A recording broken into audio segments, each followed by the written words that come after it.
Chapter 924. Hile walked forward and took out a piece of paper from his left breast pocket. Facing the handwriting on it, he read, Mu Fei, Liu Yuqing, Neo, Fan Yong. Those who have been named will stay for investigation. The rest of the members of Small Eye's combat unit must leave the planet's surface in half an hour. He looked past Madman Li's steel-like shoulder and looked at the gray sky. He nodded slightly and said, The fleet support ship is about to land. The Joint Investigation Department had 9 names named and asked to stay.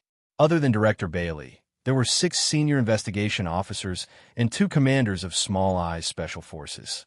These people had all participated in the investigation of the NTR unit of the new 17th Division and directly planned that cold-blooded and shameless framing.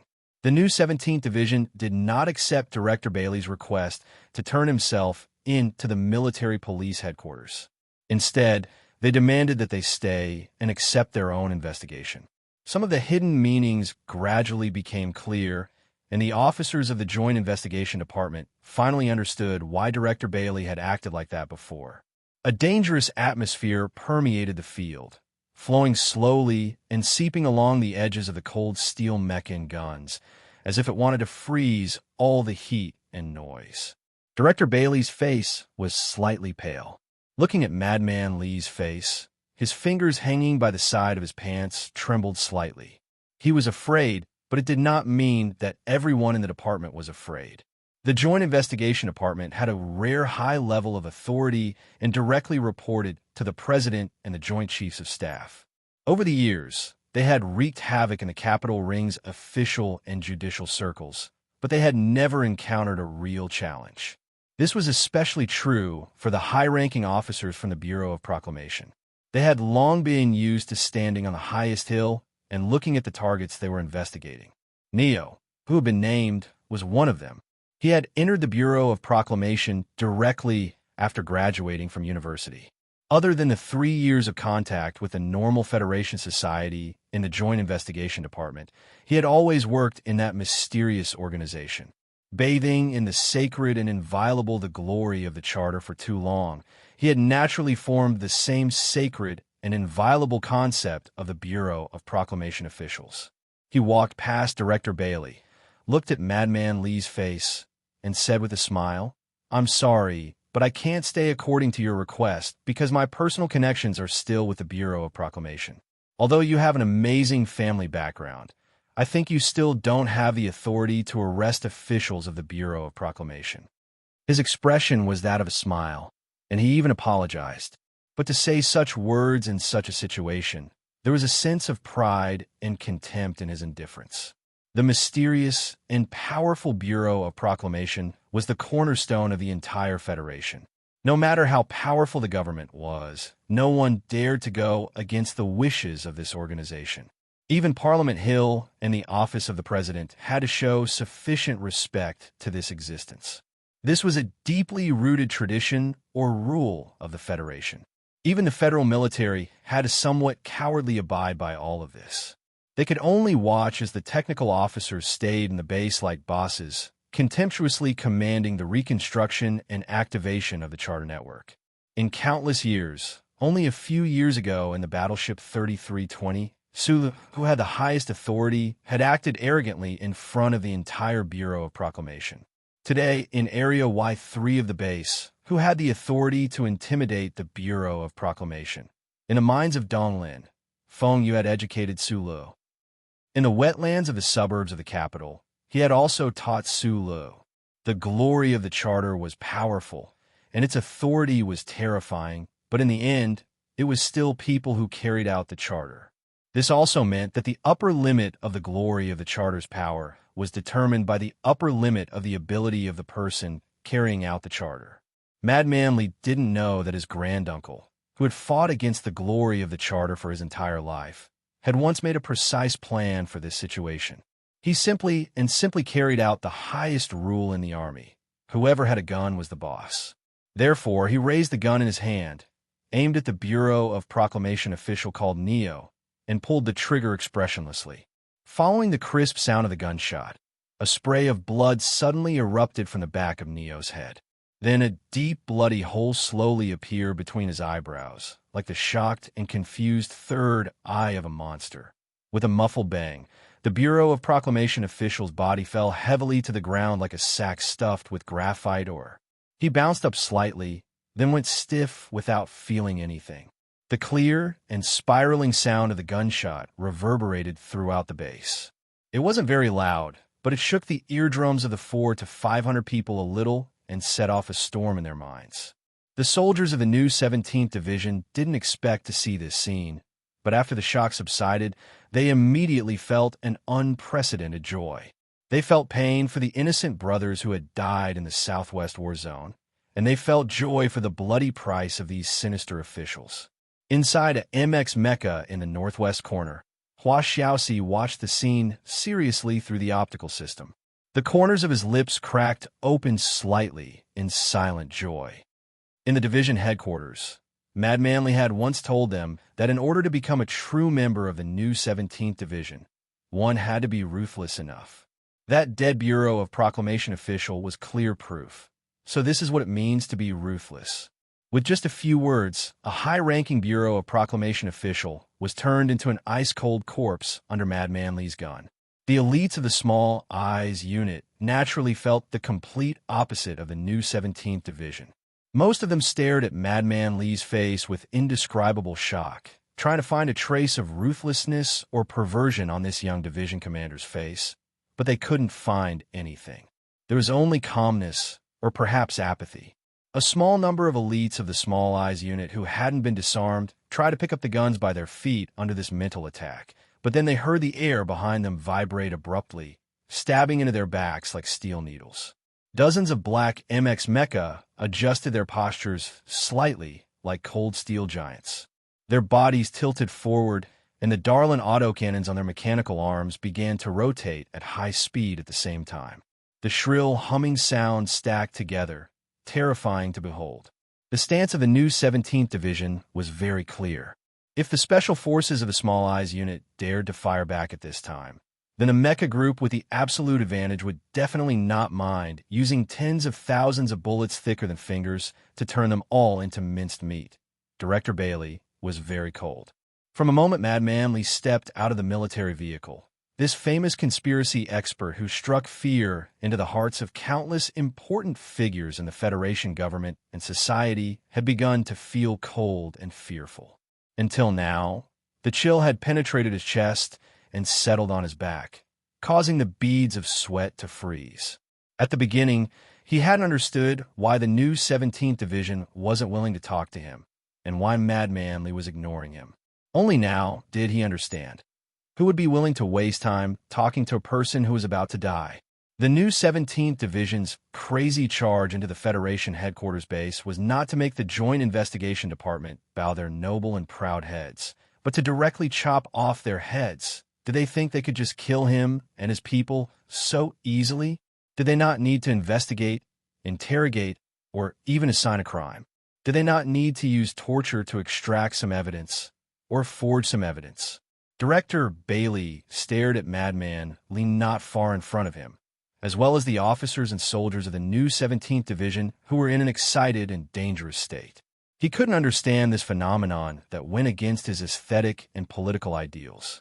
Under the threat of death, his slightly trembling right hand reached uncontrollably towards his waist, almost touching the gun handle. Now that the situation had developed to this point, everyone present was sure of one fact, a cold, cruel, and undeniable fact. The 9 people who had been named by Hilay would definitely be killed by the new 17th Division today. One of them was already dead, slumped on the ground. 2 of the people who had been named were commanders of the Small Eyes Special Forces.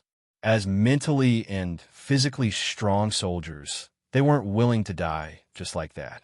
Faced with such a cruel prospect, their gazes drifted towards the scene. Where their gazes landed, a few of the commanders who were loyal to the death stared at the ground beneath their feet. They didn't seem to have any interaction, but suddenly their bodies tensed up and they pounced forward like ferocious tigers, holding military knives in their hands. Their target was Madman Lee, who was standing at the front. As long as they subdued this person, the Small Eye Special Forces would be able to regain control of the current situation. At least they would have some room to bargain, and they should be able to save the commander's life. Several tiger shadows pounced, and in exchange, a few crisp sounds rang out. These reckless fellows were struck by a leg lightning bolt, and were sent flying more than 20 meters away. They spat out blood as they fell into the dust, and it was unknown whether they were dead or alive. They had charged over like ferocious tigers, and then turned into a few sick cats.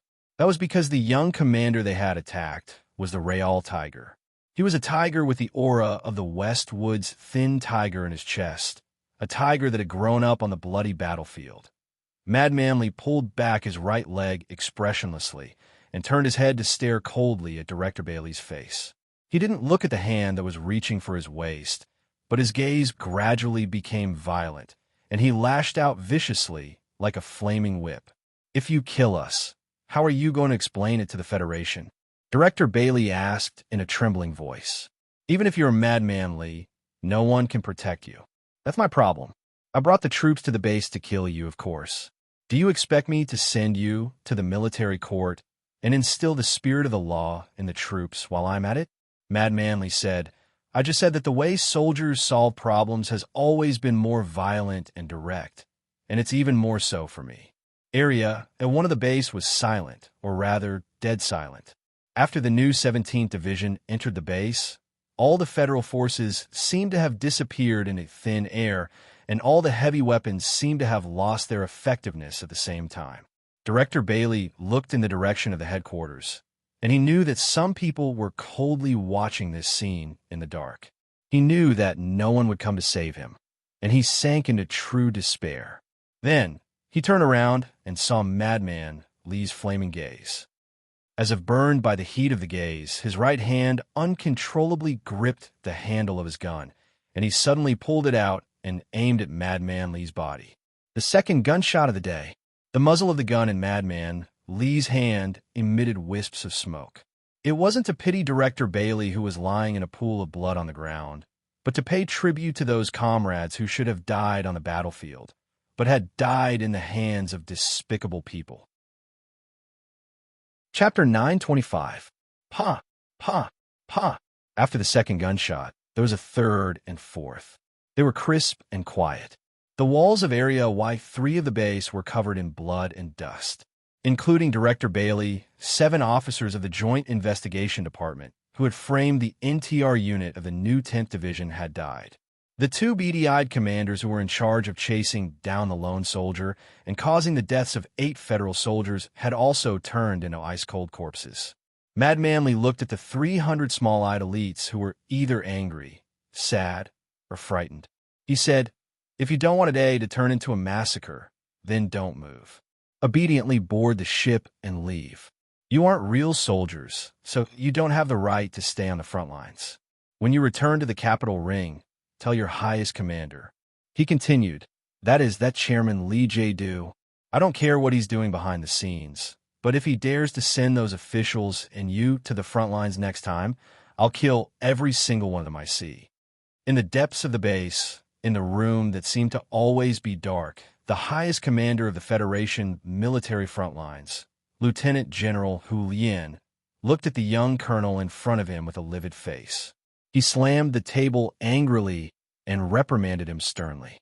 Using a violent machine to execute high-ranking Federation officials without trial, and 9 of them at once. Where did you get the guts to do that?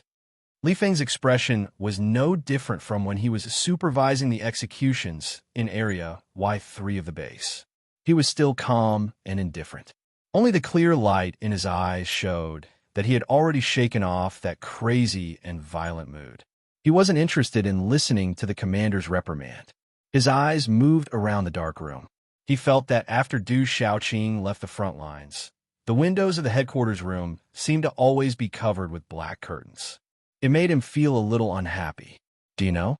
If this matter spreads, it will definitely become the biggest scandal in the history of the Federation military. I don't care if you're some bullshit war hero or the youngest colonel commander. You will be finished. Lieutenant General Hu Lien angrily tore open the military discipline buckle and pointed at his nose. It's one thing to kill those two small-eyed commanders, but you dare to kill the officers of the Joint Investigation Department? Don't forget that there are 4 people in there from the Bureau of Proclamation. How are you going to explain this to the Bureau of Proclamation?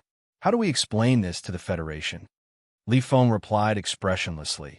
If Director Cui Zedong has an opinion, I think he will directly target me and not put pressure on the military. Lieutenant General Hu Lian was suddenly at a loss for words. His fingers trembled as he didn't know what to say. As for why I want to kill people, you should know very well that a character like Director Bailey will only use those dirty tricks to bite people like a mad dog. If such a person stays at the front line, the mood of the soldiers will become worse and worse, and it may even cause a real mutiny. Lieutenant General Hu Lian gradually calmed down. He looked at him with a frown and asked with a serious expression, "How do we deal with this matter next? You executed a government official in public. No matter what, you can't hide it.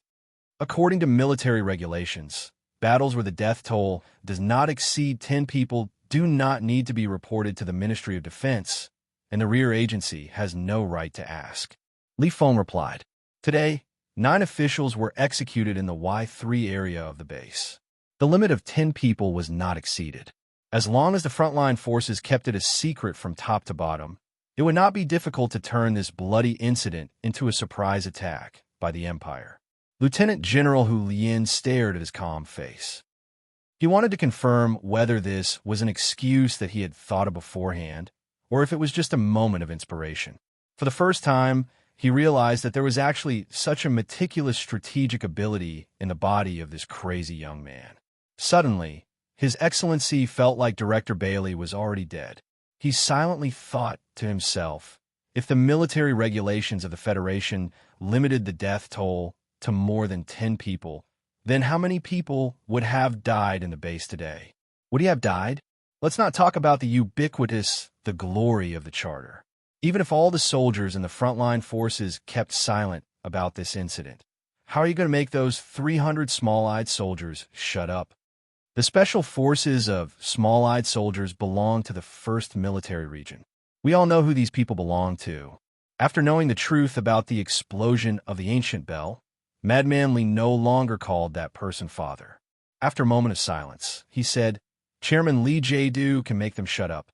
I believe that President Pabre also doesn't want the media to know about this incident. As for you, Mr. General, now that Su Lu is no longer in the army, I am the only hero. If the military doesn't protect me, who will they protect? Li Feng said, to be more precise, the military would rather protect me than you. So if you want to protect yourself, you must first protect this incident. As for how to make the frontline forces forget about what happened today, I'll leave it to you. Lieutenant General Hu Lian's beard trembled slightly, representing the anger in his heart.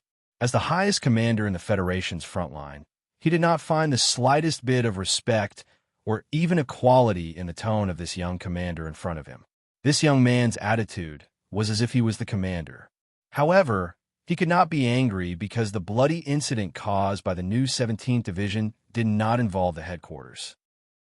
If the new 17th Division or Madman Li insisted on finding out who was responsible, how could he and the headquarters stay out of it? I've said before that the army cannot be in chaos, so this incident will not involve you. However, I think today's incident should wake you up a little. Su Lu has returned to the Federation. Madman Li detonated a bomb without any warning. He stared at Lieutenant General Hu Lian, whose expression changed drastically, and said, a lot of things will happen in the capital ring. Those things are not something you can get involved in. Lieutenant General Hu Lian frowned and did not say anything. Madman Li looked at him and said with slight mockery, if you had the right to get involved in those things, Commander Xiaoqing would not have been transferred back by His Excellency the President. Huai Chaosher definitely knows about this. The Empire's army will definitely not let go of this opportunity. So your current mission is to command the army and prepare for another battle with the Empire's army. Li Feng said, and my mission is to fight the Empire's army under your leadership and, at the same time, crush all the bugs that come from the rear to cause trouble. Lieutenant General Hu Lian knew that this was the condition the other had proposed. After a long period of silent consideration, He slowly nodded. Perhaps there really was a wall in the world that could block out all the gales, but there was definitely no secret that could be hidden forever, at least for Lee Jae-do, who controlled all the secret organizations of the Federation government. In less than 2 hours after the cold-blooded shooting incident on planet Imo, the detailed report of the incident had already been delivered to the table in front of him. In the report, the details of the incident were described in an extremely objective and calm manner, as if the narrator was on the scene, or even one of the people involved. This was the work requirement that Lee Jae-do had for the Joint Investigation Department. He believed that this objectivity had nothing to do with the person involved being his own son. The slightly cold coffee was still rippling in the porcelain white cup. Lee Jae-do walked to the window and looked at the cold scenery of the capital. Looking at the leaves swaying under his feet after the rain, a self-mocking smile appeared on his calm face. The incident report was suppressed by him. Except for His Excellency the President, no one in the capital ring knew what his own son had done at the front line. There might be rumors after the incident, but so what? Because I'm your father, you can't kill me to avenge Commander Zhong. So no matter what you do, I have to cover it up for you, because you're my son. Lee Jae-do looked out of the window calmly. Thinking of his son who he had not seen for 3 years, countless light years away, he sighed silently in his heart. The major battle at the front line has ended. The battle at the strait on planet Imo was a complete victory. Colonel Li Feng, who is that madman Li, fought particularly fiercely. The only bad news is that the team of the Joint Investigation Department stationed at the front line was ambushed by a special force of the Empire in the Southwest War Zone. 7 senior officials and 2 field commanders were killed. Speaking of which, these people were all my colleagues. They were too unlucky to encounter such an incident on the first time the department went to the front line. It had been more than 3 years since he was transferred from the Research Institute to the Joint Investigation Department, but Chen Yijiang still maintained that wooden look. He took a sip of coffee, looked at the 2 people across the table, and said, I heard that because of this reason, the frontline command was very dissatisfied with the Small Eyes team and drove them all back. Thank you for telling us this news. Speaking of which, you arrested me for treason, but you couldn't produce any evidence. How long are you going to lock us up? We're not allowed to contact the outside world, and we're not even allowed to read the newspapers. We can only listen to you tell us these stories every day. Sitting across the table were Chief Editor Bob and Reporter Wood. Wood angrily rubbed his tangled curly hair and complained incessantly, while Chief Editor Bob was concentrating on tasting his coffee, enjoying it very much. Chun Yi-jiang pushed the glasses on the bridge of his nose and said slowly, that money has corrupted the middle and lower structure of the government and the entire political environment. At this time, you still want to speak for them. I don't understand. Wood leaned his body on the chair and looked at him mockingly. Does criticizing the government mean that you're speaking for those big families? But Mr. President and the government always want to do something good. They want to change the current decadent Federation status quo and achieve true democracy. What is true democracy? Is it the democracy that those thugs in South Kazhou want to kill your whole family? Wood's harsh and vicious tone made Chun Yi-jiang very uncomfortable. Although this kind of chat over coffee every few days had been done many times, it was still in a state where no one could convince the other. You think that the election under the control of the big families represents true democracy? The Federation needs unity the most now. What Mr. President needs most now is support, not doubt. If we don't unite, how can we win this war with the Empire? If the government doesn't use these strong means, how can the entire political machine operate well and support this war? The body of the Federation has decayed too much. If we don't use a sharp knife, how can we cut off the rotten flesh and restore health? Chapter 926. Wood mocked with a smile. You seem to have memorized more and more political terms after a few chats. You seem to have read Mr. President's speech many times, haven't you? Chun Yi-jiang scratched his head embarrassedly and said, yes. Wood mocked. Pabre is quite fast with a knife. He's not worried that he'll cut off the good meat that isn't abscesses anyway. Chen Yijong hesitated for a moment and said, "There are always some inevitable sacrifices." Bob had been drinking his coffee in silence and with a smile. After hearing this, the smile on his face gradually disappeared. He put down the coffee cup and said softly, "This has been repeated many times. An involuntary sacrifice can't be called a sacrifice. It could be called being sacrificed or murder."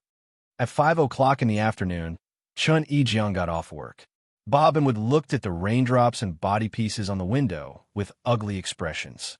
The light in the room suddenly brightened up and shone on the faces of the two reporters. Every wrinkle and the tiniest spot were illuminated clearly.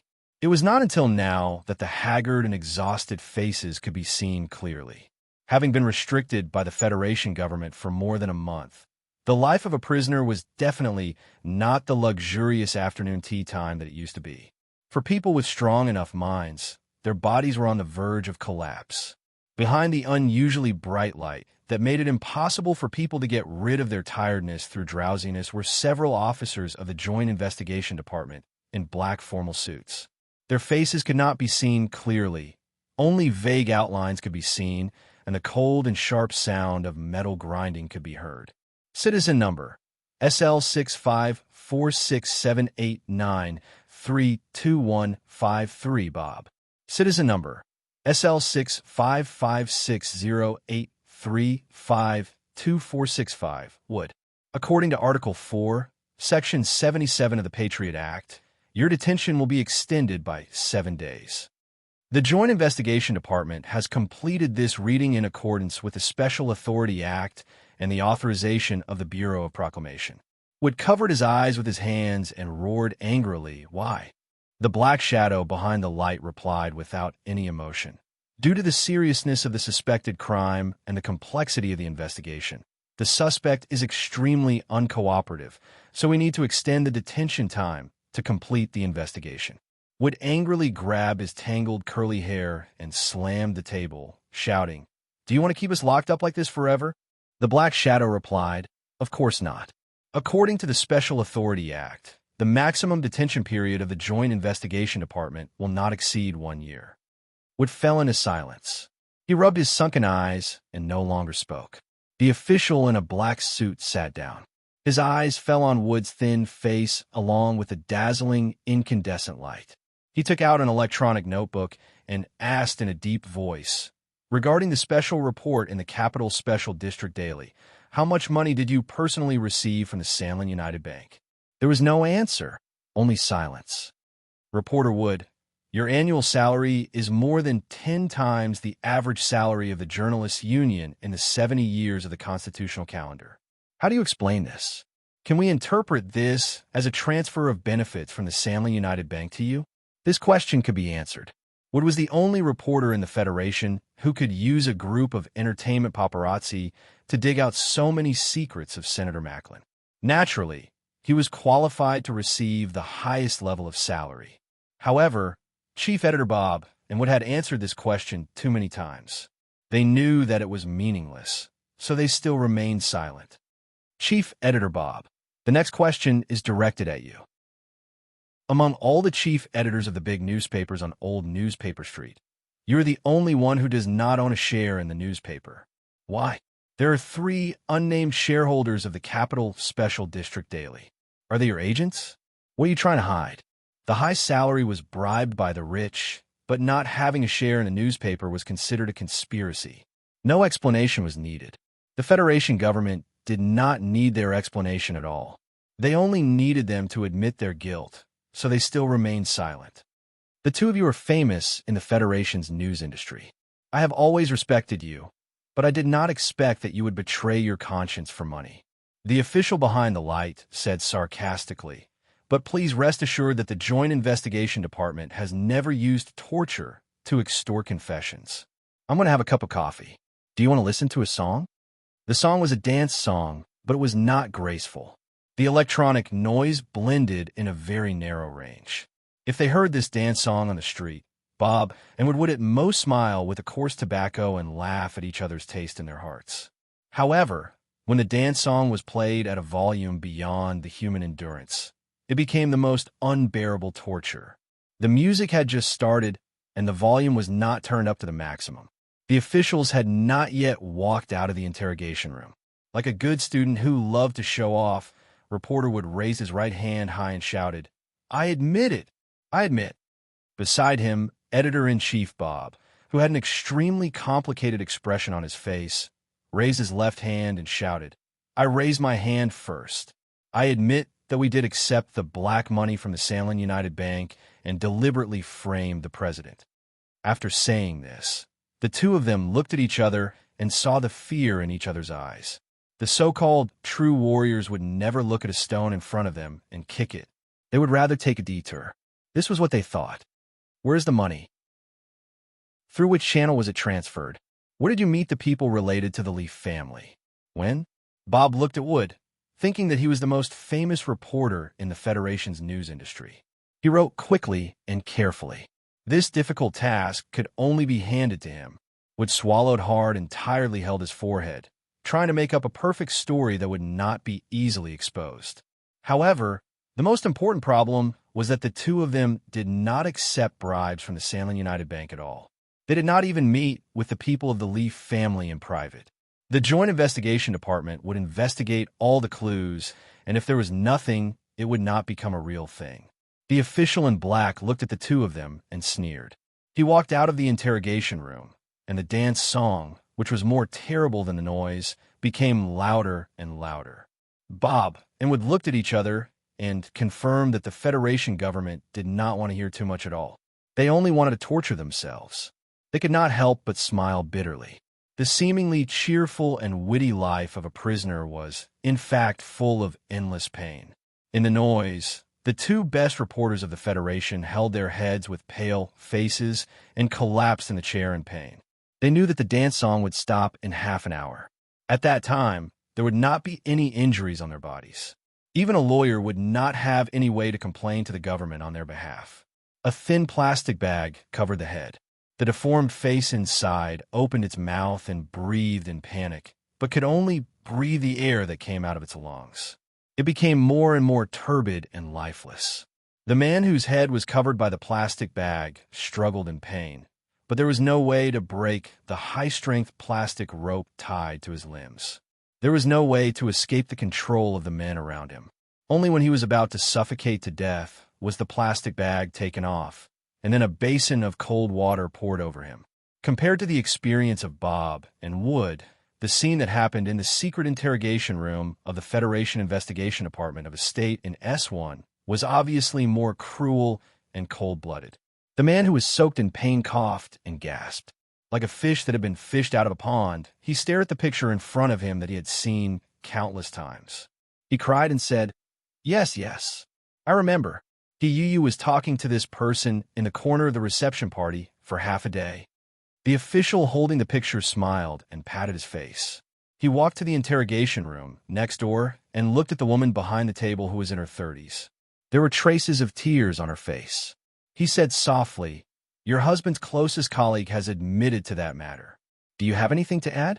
In the 37th constitutional era, the Empire had quietly planted several seeds in the soil of the Federation.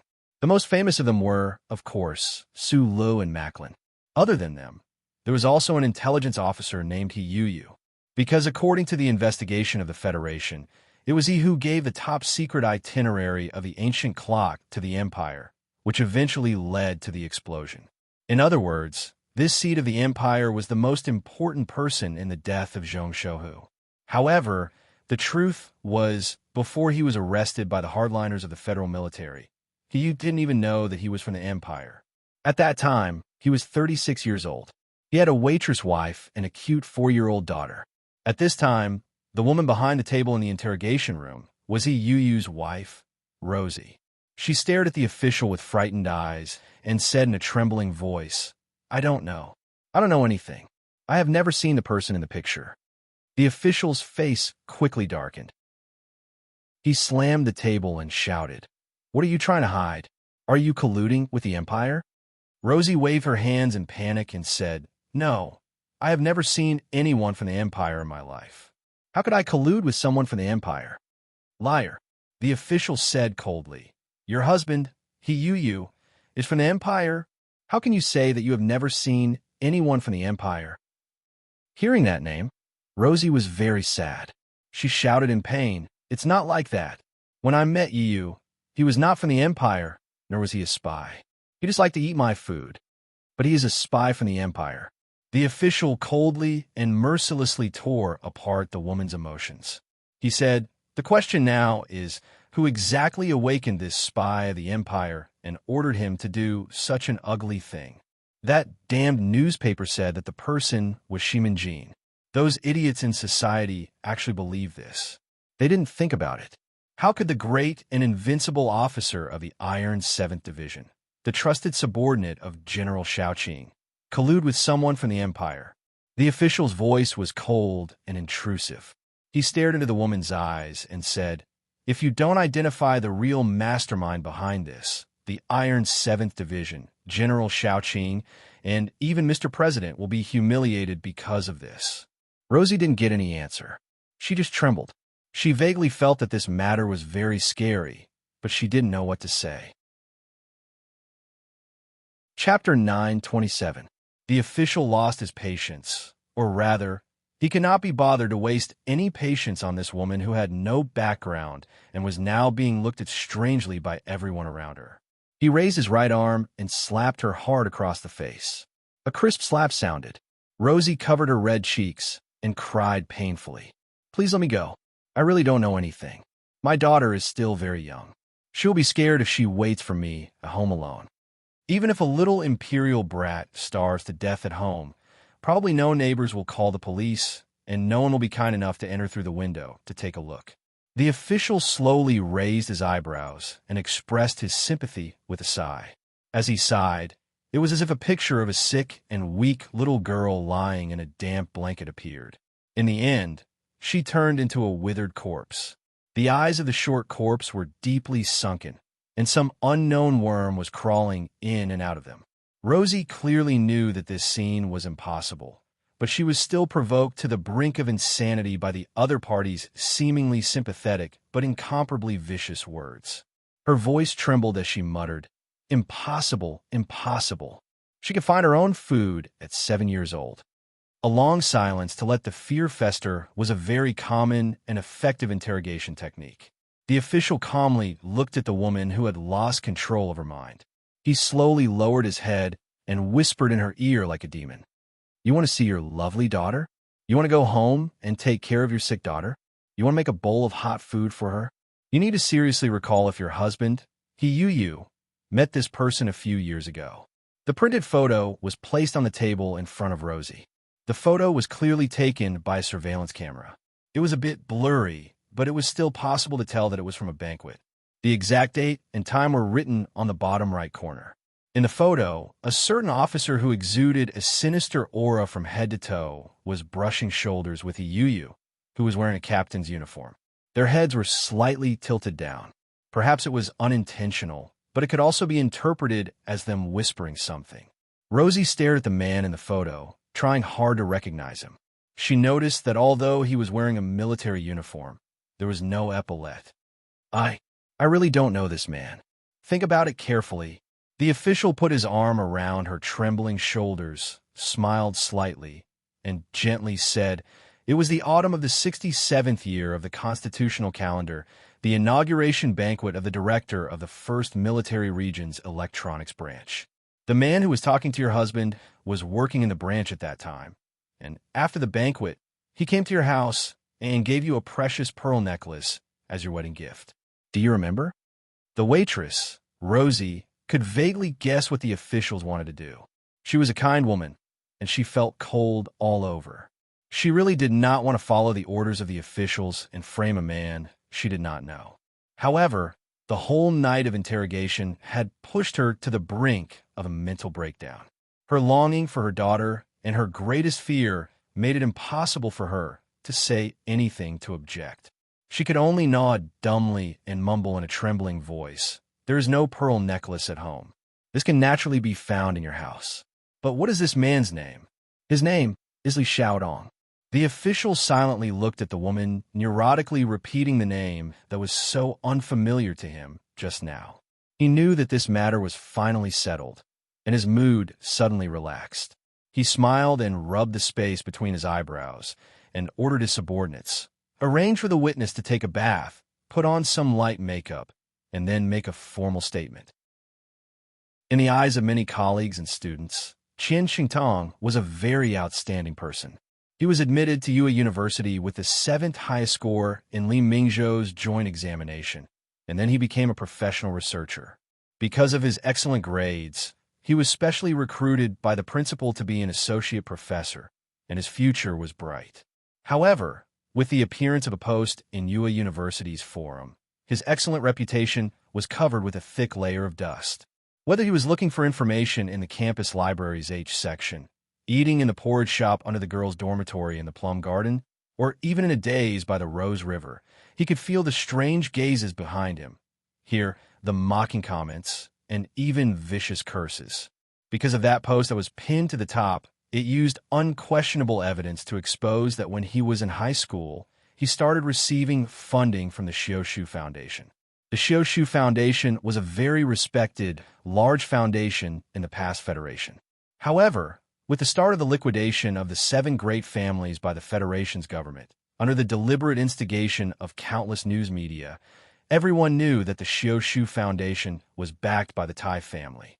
They confirmed that this foundation waived checks, bribed outstanding people from all walks of life, and infiltrated the government, large enterprises, and even the military.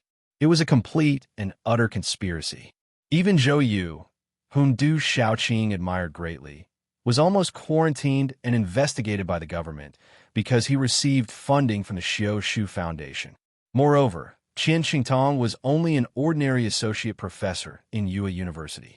He did not know that the principal could help him deal with the investigation by the government, but he could not prevent many people in the university from treating him as a lackey of the 7 great families. Qian Xingtong had heard a lot of dirty words and seen a lot of different kinds of provocations. He had been silently enduring it alone. Occasionally, he would use his fingertips to push up the black-rimmed glasses on the bridge of his nose. He would stare blankly at the other party and then leave with his body bent. Today, after class, Associate Professor Qian Xingtong was surrounded by more than 10 agitated students. Among them, a seemingly weak male student pushed him violently against the wall and said fiercely, "Qian Xingtong, your attitude is very dishonest. Do you think that by remaining silent, you can make us forget about the filth on your body? Don't forget that you're spending the money of the 7 great families. And this money is all from the poor people at the bottom of the Federation. Your degree, your position as associate professor, and even the clothes you are wearing are all stained with blood." Qian Shengtong pushed up his glasses and stood silently against the wall. He did not say anything to defend himself, nor did he admit that he had committed any unforgivable crimes. A more gentle student advised, "Professor Qian, as long as you are willing to participate in the meeting tonight and use your personal experience to expose the dark secrets of the Xiaoshu Foundation and tell the students who are still deceived what kind of sinister intentions those big families have, we are willing to accept you back into the right life and admit that you are an excellent lecturer." Qian Xingtong looked at the honest male student outside the crowd and recognized that he had once taught his engineering principles class. He smiled slightly to express his gratitude and trust, but still did not open his mouth to accept the request of these students. The silence angered the students, especially a female student who was staring at him stubbornly with her thin lips pursed. She excitedly reprimanded, "Qian Xingtong, don't you know what kind of bastards those big families are? They have been secretly controlling the Federation for thousands or even tens of thousands of years. They also want to control you and me, who are free. They are like demons in the night. What is the Xiaoshu Foundation funding you for? You have to tell us honestly. The big boss behind this evil foundation is the bloody queen of the Tai family. Do you know how many wild horses she has raised in the back mountain of Macho? How much beef does she eat every day? How many accomplices does she have in the government? How many justice lawyers and prosecutors have been secretly persecuted by her? That woman actually dares to threaten the government with the crystal mine and even wants to interfere in this just war. The agitated female student spoke until her voice was hoarse, blue veins popping out, and even had an inexplicable crying tone. She pursed her thin lips and shouted, "You still don't admit your mistake." Qian Qingtong looked at this face that was distorted because of excitement, anger, and grief. He pushed up his black-rimmed glasses and smiled. The agitated female student was called Lin Chai. She was a famous campus movement leader at the Rose River School and a fanatical supporter of President Pabre. She was quite pretty, and 2 years ago, she had written a love letter to him. But Qian Shangtong did not like her. It had nothing to do with the relationship between a teacher and a student. It had nothing to do with her delicate appearance. He did not like the overly passionate emotions in her love letter. He did not like the aura between her eyebrows. He did not like her neurotic, narcissistic smile from time to time. In short, he just did not like her. So he rejected her. After that, Lin Shire participated in the election for the president of the student council, but failed. She also failed in the election for the president of the Department of Student Council. Until the last year, she became more and more excited at various gatherings on campus. She seemed to have suddenly found a stage for her to shine, and instantly became a so-called influential figure. Qian Qingtong quietly looked at her fanatical performance and remembered the equally fanatical words in the love letter. He could not help but smile and say, "I won't admit my mistake." When the students who were besieging him heard him speak, they became a little quieter. Qian Qingtong pushed up his black-rimmed glasses, looked at the students, and said softly, "I don't know who the bloody queen is that student Lin is talking about. As for those accusations, they should be completed by the judicial authorities, not by newspaper reporters." After a pause, he continued calmly, "If student Lin is referring to Lady Tai, I have to say that I have never seen a big shot like Lady Tai. Yes, I did accept funding from the Xiaoshu Foundation, and I signed an agreement promising that after graduation, under the same conditions, I would have priority to work for the foundation." The students began to become restless. Associate Professor Qian Qingtong laughed at himself and said, "Why did you accept funding from the Xiaoshu Foundation? Of course, it's meaningless to say that I don't know the background of the foundation, but even if I knew that it was the foundation of the Tai family when I was in my 3rd year of high school, I would still accept it. Because I was very poor. I couldn't get into the free 1st military academy, and the 2nd and 3rd military academies were non-S1. I was so poor that I couldn't even afford the travel expenses, so I could only apply for Lihua University. The Federation's financial aid conditions for poor students in private schools are very strict. The courses I studied were too heavy, and there was no time for me to work and earn money. Student loans and scholarships. I started to apply for them when I was in my 1st year of high school, but the loan never came, and the scholarships were taken away by students whose grades were not as good as mine for reasons that I didn't understand. Qian Shengtong looked at the snow hanging on the branches like pear blossoms and calmly said, "I wanted to study, and I had the ability to study well." At that time, only the Xiaoshu Foundation agreed to provide me with a long-term interest-free loan without asking for any reason, just looking at my grades. Only then did I dare to enter Lihua University. He retracted his gaze and looked at the students around him and asked, "If it were you guys, what would you choose?" Lin Shire was sensitive and saw pity and ridicule in his eyes.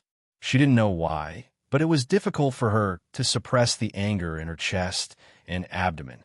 She screamed, "These are all excuses." With a slap, she slapped Qian Chengtong hard in the face. The sound was like a war drum. Some of the students who didn't know what to do turned to silence in their hearts into shame and anger, and angrily pushed Qian Chengtong to the ground. Someone took out a pot of dye from the classroom and poured it on him. Beat to death this unrepentant lackey of the 7 great families. Snow covered the earth in the late winter. The quiet and beautiful campus of Lihua University was occupied by chaos and fanaticism, and the students' slogans echoed between the corridors. "Down with the 7 great families. Long live President Pabre." On the last day of the 75th year of the constitutional calendar, the northern hemisphere was shrouded in snow. On this day, The Federation Post revealed the contents of the New Year's speech in the official residence in advance, as usual. Mr. President Pabre, who had completed the second year of his term of office, didn't seem to be affected by the Silent March movement. He calmly, gently, and powerfully wrote an article, and once again used many parallelism sentences, successfully arousing the excitement of many Federation citizens. On this day, the Silent March team, led by Tai Ziyuan, was forced to temporarily rest and reorganize in a gymnasium somewhere. This thin and weak young member of parliament stood in the warm office, looking at the road blocked by snow in the distance. He thought about the shocking news he had just received, and his delicate eyebrows were tightly knitted, as if he wanted to see clearly what the next year's Federation would be like. In his New Year's speech, President Pabre requested all the Federation citizens to endure this period of economic depression in order to survive the several years of continuous space war. He would use unprecedented efforts to reduce the government's budget. Everyone had to make their own contributions and work together to overcome the difficulties. For the Federation's final victory, no one had the qualifications to enjoy special privileges. The Food and Drug Administration of the Federation was a department jointly managed by the government and the Bureau of Proclamation.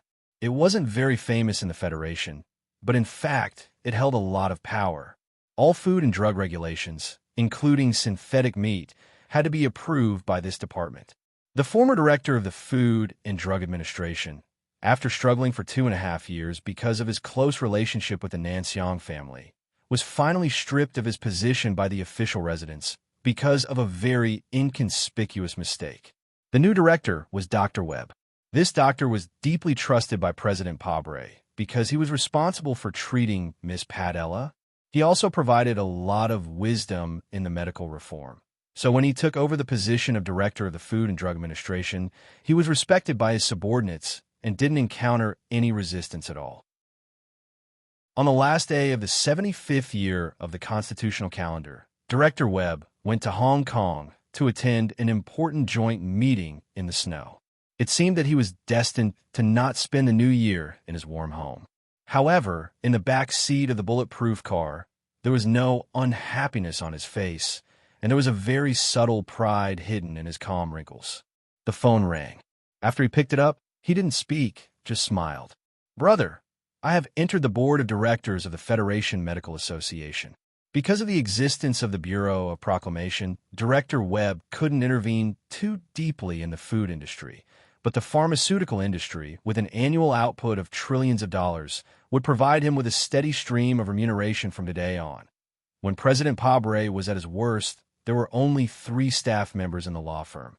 In addition to the president and his wife, there was also Descartes, who was expelled from the Faculty of Law of the Capital University. The young student who was in charge of miscellaneous jobs at that time finally became the most powerful official in the Federation's Ministry of Commerce 20 years later. On this day, Descartes, the chief assistant of the Federation's Ministry of Commerce, secretly flew to Bermuda. However, the welcoming ceremony at the Bermuda airport was so grand, with beautiful women and flowers lined up to greet him. It was believed that the real secret couldn't be kept. But Descartes didn't mind. The real secrets of officials were always in places that the public couldn't see. For example, that night at dinner, he received a huge check, so he forgot that the check was written by the most notorious arms smuggler in Bermuda. For example, the next morning, he pushed away the naked woman in his arms, opened the window, and saw the beautiful manor that belonged to him. He was so happy and satisfied that he didn't care how many bodies of Bermuda slaves were buried under the blooming roses in the manor. Because of the war, the Federation's economy stagnated and even had a hint of depression. Before the war, the experts who said that the war would lead to rapid technological and economic development in the Federation were now all silent. A worker in S2 Oak State looked at the meager salary in his pay card and could not help but sigh softly. He had joined the 3 major industrial unions, but he did not join the Silent March movement, nor did he join the other faction to support President Pable. He only wanted to work honestly and diligently, and then earn some deserved rewards, and live a small life that was not rich but warm and fulfilling. However, With the price of goods rising so much, it seemed that there was no way to live a simple life. The orphans of East Lenaxi State's Gulu Street had long felt that their lives couldn't continue. Following the shortage of crystal mines and the lack of new mining disasters, most of the orphans grew up. The number of the youngest orphans was extremely small, so the government very simply and directly cut off the welfare subsidies. But even though the number of orphans was small, those orphans still wanted to live a better life. Two 13-year-old youths stared at the black market beef in a dark stall, continuously swallowing their saliva. They wanted to steal and rob, but the scars on their wrists constantly reminded them that those black market traffickers weren't much more loving than the government officials. In a certain mechanical farm settlement in S3, a grizzled-haired mother looked at the expensive high-quality apples. After hesitating for a long time, she bought a few and then returned home with her body bent over. A black and white photo hung on the wall of the home. In the photo, a young Federation soldier had a solemn expression, as if he was still alive to protect his hometown and his elderly mother. The mother placed 3 beautiful crystal-like apples in front of her son's portrait. Then, trembling, she stood on tiptoe and gently kissed the portrait. Then, she sat back on the shabby sofa, crying silently. In the New Year's speech, President Pabre said that the Federation's greatest enemy now was the barbaric and cruel people of the Empire and the families hidden in the shadows. The greatest danger they faced was those sinister ideologies, such as capitulationism, conspiracy theories, and decadent aristocratic hedonism. In order to defeat those seemingly powerful enemies and achieve true democracy, freedom, and peace in the Federation, the people had to consciously prevent the invasion of these sinister ideologies from the root. Director Webb, who had just finished a meeting in Harbor City, sat tiredly on the luxurious leather sofa in the luxurious suite. After confirming that all the attendants had left, he took out a Cinefil pill from his pocket and swallowed it. Turning on the phone, the director changed into a silk pajama smuggled from the Empire. When the drug took effect, he put his hand under the pajama and began to fondle it through the smooth silk. His breath was getting heavier and heavier. As Mr. President's most trusted subordinate, Director Webb had always been very cautious. He would never let anyone catch him in any way when it came to the relationship between men and women. The screen on the wall was playing the thrilling female slave porn, which was enough for him to feel excited because this was something that the Federation absolutely didn't have. Fortunately, the Empire had it. After a few seconds, the bureau chief let out a satisfied sigh and reluctantly turned off the television. He couldn't help but feel a little envious of the lives of the Empire's aristocrats. Other than silk, they had a lot more. If the Federation's troops were to invade Tianjing Planet, should he ask the president for a chance to become a special governor? The chief commercial assistant, Descartes, was enjoying a medium-rare steak. The Bermuda smuggler beside him said, "This is specially cooked according to Ling Yuan's taste. The sauce is excellent." Descartes pulled a white napkin and elegantly wiped his lips. He smiled and said, "Although our common goal is to destroy Lin Banshan, such artistic enjoyment must be preserved. Everything had to be sacrificed for the Federation. However, every time something big happened, the people who were sacrificed were always the most ordinary people who had no right to speak. What are they sacrificing for? Why were they sacrificing? Everything had to be for the Federation. There were no special privileges. However, before the 7 great families were defeated, a new special class had appeared in the Federation government. Everything had to be for the Federation. There was a need to resist erosion. However, the Federation government led by President Pabre no longer needed erosion. The officials he trusted, or had no choice but to trust, were already corrupted. The Secret Investigation Department relied on the authority granted by the Bureau of Proclamation, the Patriot Act passed by Parliament Hill, and the restrictions of the judicial system. They relied on their own will to arrest all kinds of suspects in various states and used the most effective methods to carry out cruel interrogations. The building in the Capital Special District was always brightly lit. The interrogations didn't stop every night.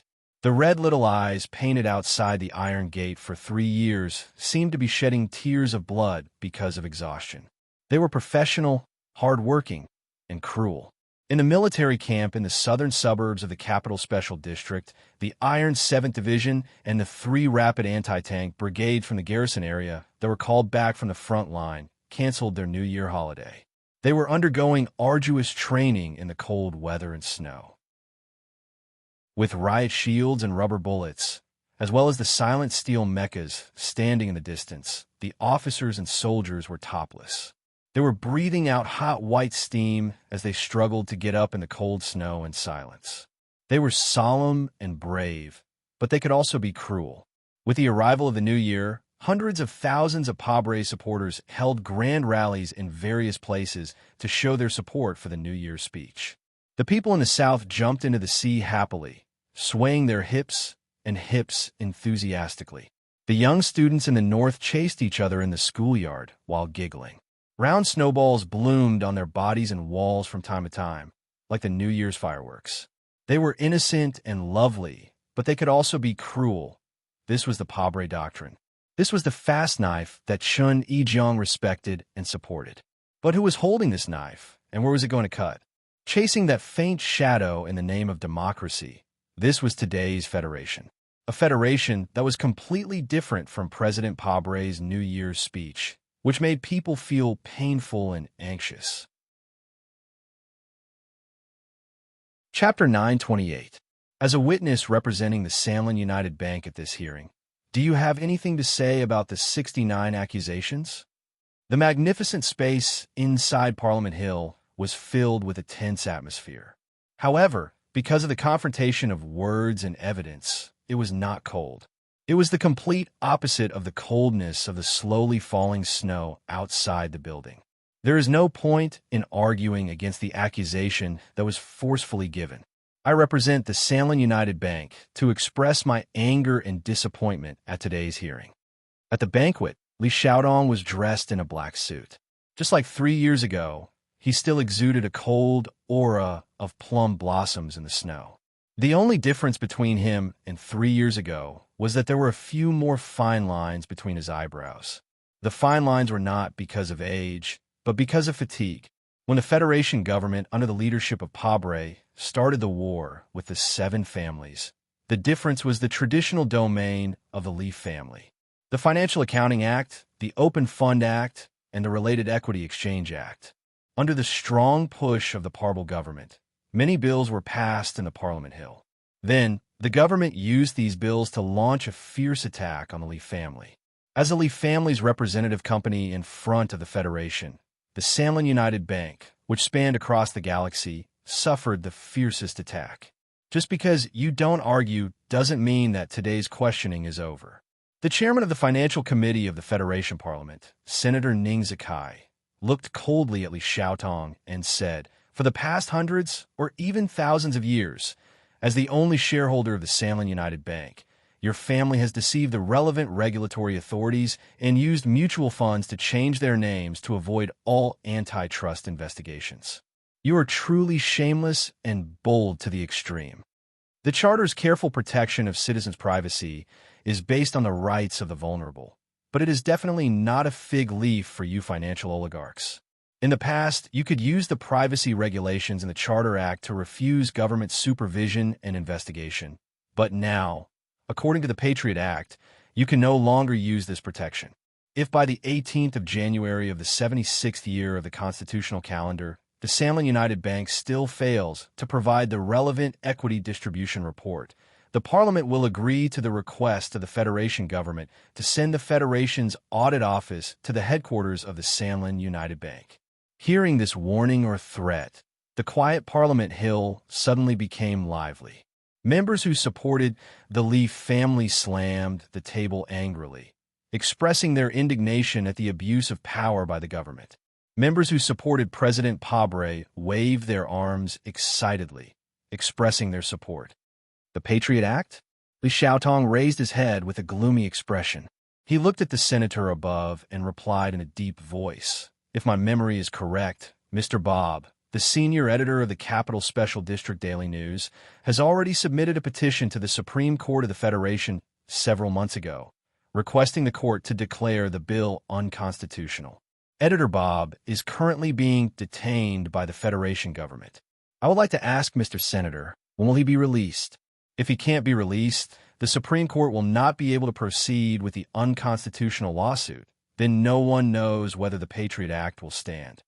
Li Xiaodong stared at the wrinkles on Senator Ning's face and said mockingly, "The Federation government and the Parliament are using a bill that is highly likely to be unconstitutional to investigate the Samlin United Bank, which has supported the Federation's financial system for thousands of years. Don't you think this is ridiculous?"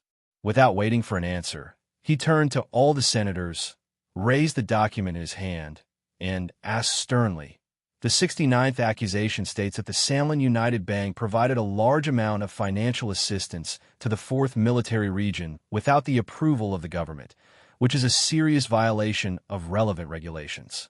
What is the meaning of this? For the sake of the soldiers fighting in the front line, the Samlin United Bank donated a large amount of money to support the troops to replace the new equipment. What's the problem?" Li Xiaodong threw away the accusation in his hand angrily. The thick, high-quality fiber paper fluttered like exaggerated snowflakes on the Parliament Hill. The Parliament Hill was in chaos again.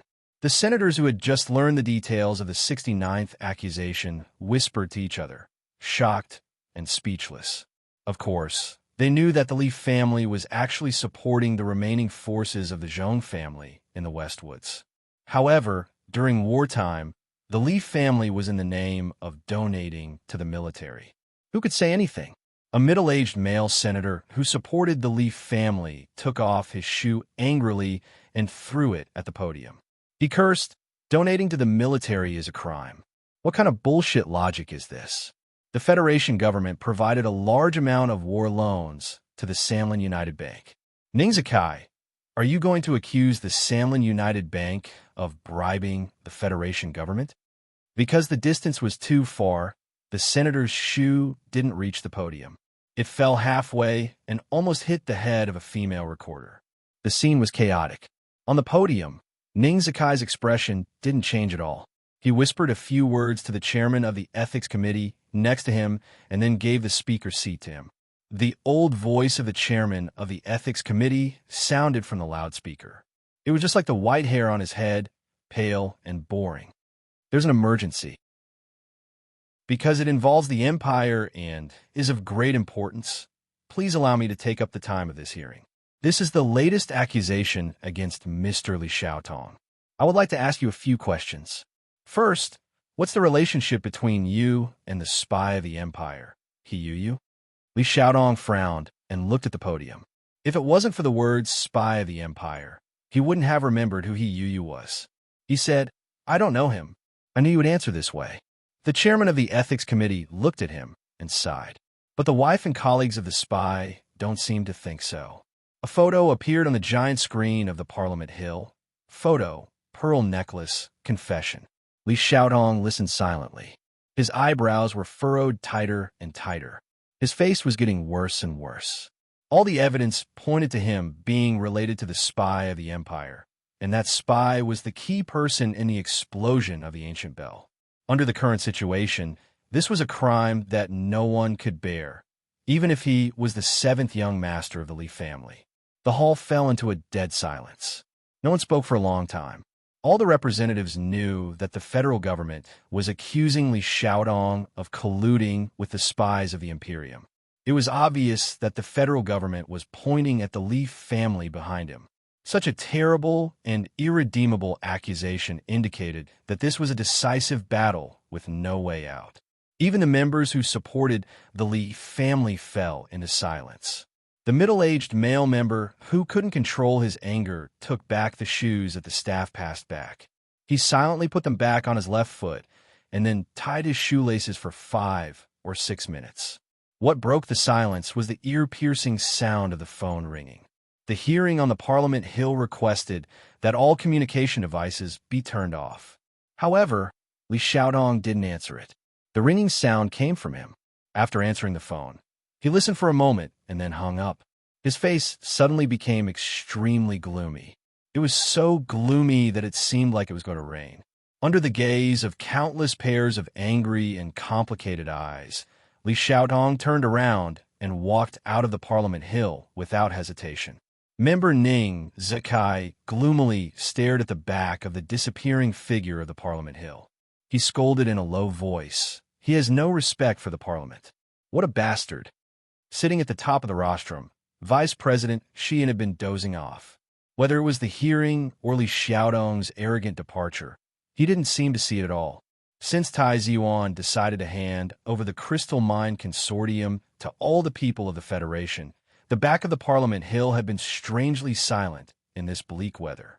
As a close political partner of Lady Tai, he naturally remained silent. Li Xiaotong walked down the long stone steps of Parliament Hill in the midst of the fluttering snowflakes. The gloomy expression on his face did not ease at all. Just as he was about to enter the car, several government officials in black formal suits blocked his way. Li Xiaotong, citizen number. You are suspected of a UU spy case. You must come back with us for investigation. We are the Joint Investigation Department. After reading this sentence, the three officials indifferently stepped forward and surrounded him. Their steps were simple but extremely powerful, giving people an irresistible feeling. You actually sent 3 elites of the Small-Eyed Army to arrest me. Li Xiaotong looked at the officials expressionlessly and said, I don't know if I should be flattered or angry. If it were any other time, I wouldn't mind going with you, because the evidence you forged is really good. But not today. We are enforcing the law. Your wishes don't matter. The officials shook their heads and then raised their hands to shake off the snow in their hair. The 3 elites of the Small-Eyed Army who didn't wear military uniforms had already violently twisted Li Xiaotong's arms and were about to put handcuffs on him. Li Xiaotong didn't shake his head but nodded. A middle-aged man in an ordinary uniform stood quietly beside the car, ready to open the door for Li Xiaotong. No matter what happened, his face was expressionless, and he didn't move at all. He didn't look dangerous at all, just like a well-trained driver. Until Li Xiaotong nodded, the middle-aged man knew that it was okay for him to do it, so he did it. His name was Brother Zeng, and he was one of the few fierce people in the world who could make Su Lu feel afraid. When he stood quietly in the corner, he was like a retro long gun that was bound by countless layers of coarse cloth. There was no luster or sharpness, and it was extremely ordinary. When he moved, the coarse cloth wrapped around the gun was broken into pieces, just like the uniform on his body that had turned into butterflies. The 3 powerful elites of the Small-Eyed Army, who didn't know what had happened, were blown away by a huge force and fell into the snow in the distance with blood spurting out. Brother Zeng's sleeve was also broken, revealing a small but absolutely powerful pistol on his wrist, which was aimed at the official's eyebrows. He didn't observe the horrified expression on the official's face at all. He calmly opened the door and escorted Li Xiaotong to the car, and then sat in the driver's seat. The tires screeched violently, and the car disappeared in the wind and snow like smoke, disappearing in front of people's eyes. Chapter 929. Snowflakes fell one after another. The officer of the Joint Investigation Division looked at the spot where the car had been in shock and couldn't say anything for a long time. His eyes were full of fear of being pointed at by a gun, as well as some shame. When all these emotions turned into anger, he gritted his teeth and cursed. This is the capital. Where can you escape to? He took out his phone and was about to report to his superiors to activate the Federation government's terrifying system power to start hunting down Li Xiaotong and that scary middle-aged man. But the phone rang first.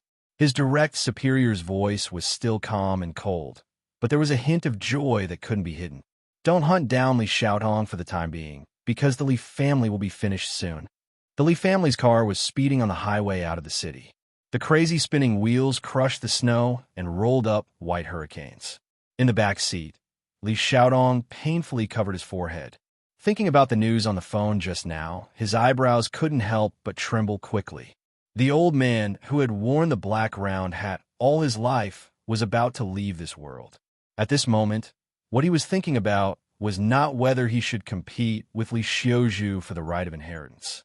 Instead, he was worried about how the Li family could survive in this war without the guidance of the old man's wisdom.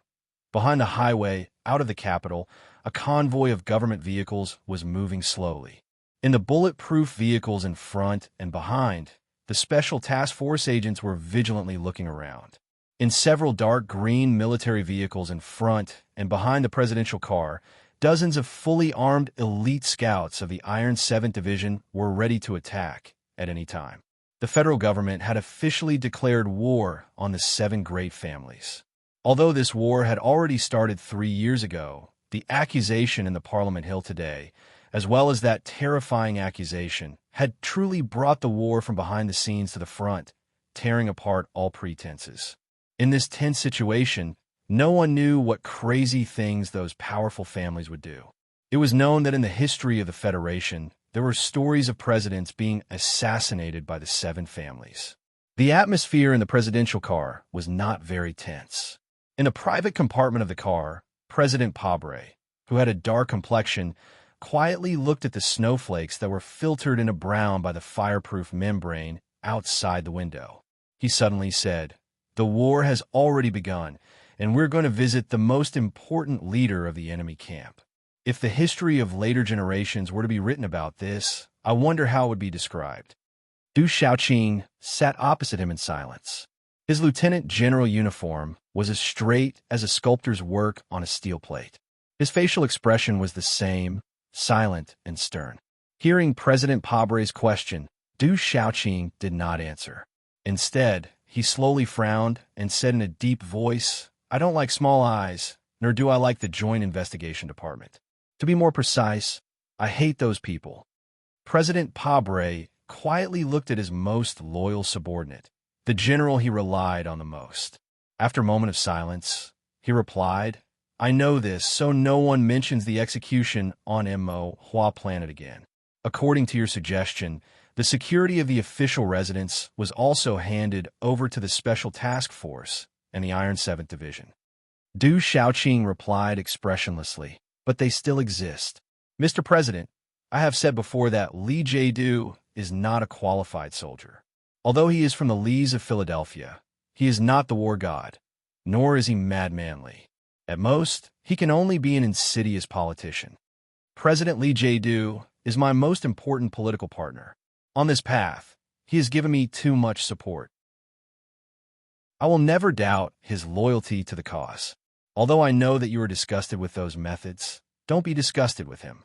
President Pabre looked at Du Xiaoqing and said seriously, "Any reform process always needs some people to take on the dark work. I can't do it, and you are not willing. He is willing to pour dirty water on himself, which is respectable." Du Xiaoqing replied coldly, "I am a soldier. I don't know anything about government affairs, but when I look back at the Capitol ring this time, I see a lot of problems." He raised his head and looked directly into Mr. President's eyes, saying without reservation, "The current Federation government is full of shady deals and a bunch of incompetent trash. I feel that you should be vigilant and change." President Pabre had known Du Xiaoqing for many years. If Li Jiedu was his most important political partner, then Du Xiaoqing was his last trump card. He knew this soldier's iron-blooded character and his unparalleled loyalty, so he was not angry. Instead, his eyes revealed a look of admiration. No one could be used. This is the Federation government's biggest problem right now. President Pabre looked at Du Xiaoqing and said slowly, "The total number of civil servants in the Federation exceeded 12 million in the 40th year of the 37th constitutional calendar. In the past rigid political system, under the constant infiltration and corrosion of the 7 great families, how many people can be used? The Federation is like a giant battleship, made up of countless small but important components and screws. If these screws have been corroded, then how can we win these 2 dangerous wars? As the captain, I can only find some components that listen to orders in the shortest amount of time and replace them with screws that haven't been completely corroded. At least this way, we can still operate this battleship of the Federation." Du Xiaoqing frowned to express his objection. Even if those officials are extremely corrupt and repulsive, even if there are people like the governor of South Dakota, even those who dare to embezzle military supplies? Mr. President, please allow me to be blunt. Such officials are not of any help to your cause. President Pabre looked at him calmly and asked, Xiaoqing, with your talent, no matter what kind of Federation government you are under, you can become the most dazzling general in the universe. Commander Zhong suppressed you for 10 years, but he could only delay the arrival of this time. Then tell me, why are you willing to follow me on this dangerous path, even to the extent of giving up your principles in life, and willing to let those schemes stain your military uniform? Du Xiaoqing placed his hands on his knees, sitting in an extremely standard posture. After a long silence, he replied in a deep voice, because I respect and agree with your ideals. Pabre looked at him and smiled. As the Federation's president, I once had the unquestionable love and respect of all Federation citizens. I once had the absolute support of that lady in the back of Macho's Mountain.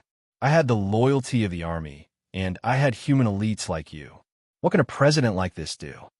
A president like this can lead the Federation to victory in this space war and obtain a glorious victory.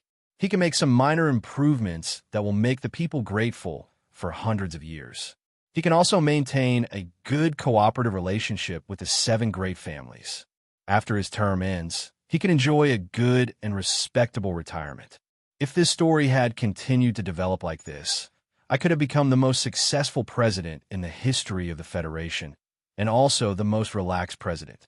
All of this will be recorded in the history books of the Federation. There might even be an imitation bronze statue of me in Charter Square. There was silence in the carriage. Du Xiaoqing vaguely understood the president's meaning. His posture became more and more upright, like a big tree protecting the green hills. But I did not choose to do so. I chose to continue the war. President Pabre said with a cold expression, I chose the battlefield that no president of the Federation would choose for many years. I forced those great families to the opposite side of the government until the Federation was shaken. Today, I could be impeached and removed from office at any time. I could even be imprisoned with shackles on my legs. In the end, I would become the most infamous president in history books and the most ridiculous president of the Federation. I wanted to use a dictatorship to seek democracy for the Federation, but in the end, I cut myself into pieces. Why would I make such a seemingly stupid and difficult choice? The reason is the same as yours, because I also respect and agree with my own ideals. President Pabre's words were heavy and firm like a mountain. Then he suddenly changed the topic and said with a self-mocking smile, But in this world, how many idealists like you and me are there? But I need people to follow me into battle, because these people are at least loyal to me. Then, what can I use to attract them? A war flag fluttering in the smoke of war? Or a powerful declaration on the podium? No, people like Webb and Descartes, once they have power and status, how can they be willing to lay down their heads and shed their blood to fight against the seemingly unshakable 7 great families for their own ideals, or even the ideals of others? What does the Federation government have? I can only use the vanity that comes with the official position, the sense of achievement that comes with power, and the monetary benefits that come with corruption to attract them and encourage them. For this reason, I can even open my eyes and watch as the vermin corrodes the logistics of the army without paying it any mind. President Pabre looked at Du Xiaoqing with a solemn expression and said, The hidden strength of those great families is too great. We have to unite all the forces that can be united in order to find a chance of victory. Replacing the old with a rotten new generation of privileged stratum with the old generation of privileged stratum seems sinister and mocking. But you must remember that compared to their predecessors, the officials of the Federation government system have the greatest congenital flaw. They do not have the support of the 7 great families. They are nothing more than rootless duckweeds. After a storm, they will disappear into the greasy pond. President Pabre calmly said, Xiaoqing, I promise you that as long as we can obtain complete victory in these 2 wars, in the war with the 7 great families, the Federation will immediately welcome a storm. When the time comes, the streets will be clean. Du Xiaoqing was silent for a moment, and then he replied, Mr. President, you don't need to promise me anything. I understand what you mean. This is a painful period, and I will support you, as always, until the entire Federation survives. This long conversation between two powerful men was very moving in Pabre's eyes. He admired and thought highly of Du Xiaoqing, so he needed to unreservedly reveal his thoughts to the other and obtain the other's unreserved support. However, in Feng Yu's opinion, this was just another successful speech by the shoe-polishing president. There was only one person who was listening to the speech, a very important person. Prabal had once again successfully deceived the other person, and perhaps he had also deceived himself. Chapter 9:30. This was a mysterious manor on the outskirts of the capital. The manor occupied a large area, and the silhouettes of several snow-covered hills could be faintly seen in the depths. Not many people knew who the mysterious owner of the manor was, because there were no words or symbols left on the stone plate next to the iron gate. The fleet of black bulletproof cars and dark green military vehicles were forced to stop in front of the wordless stone plate.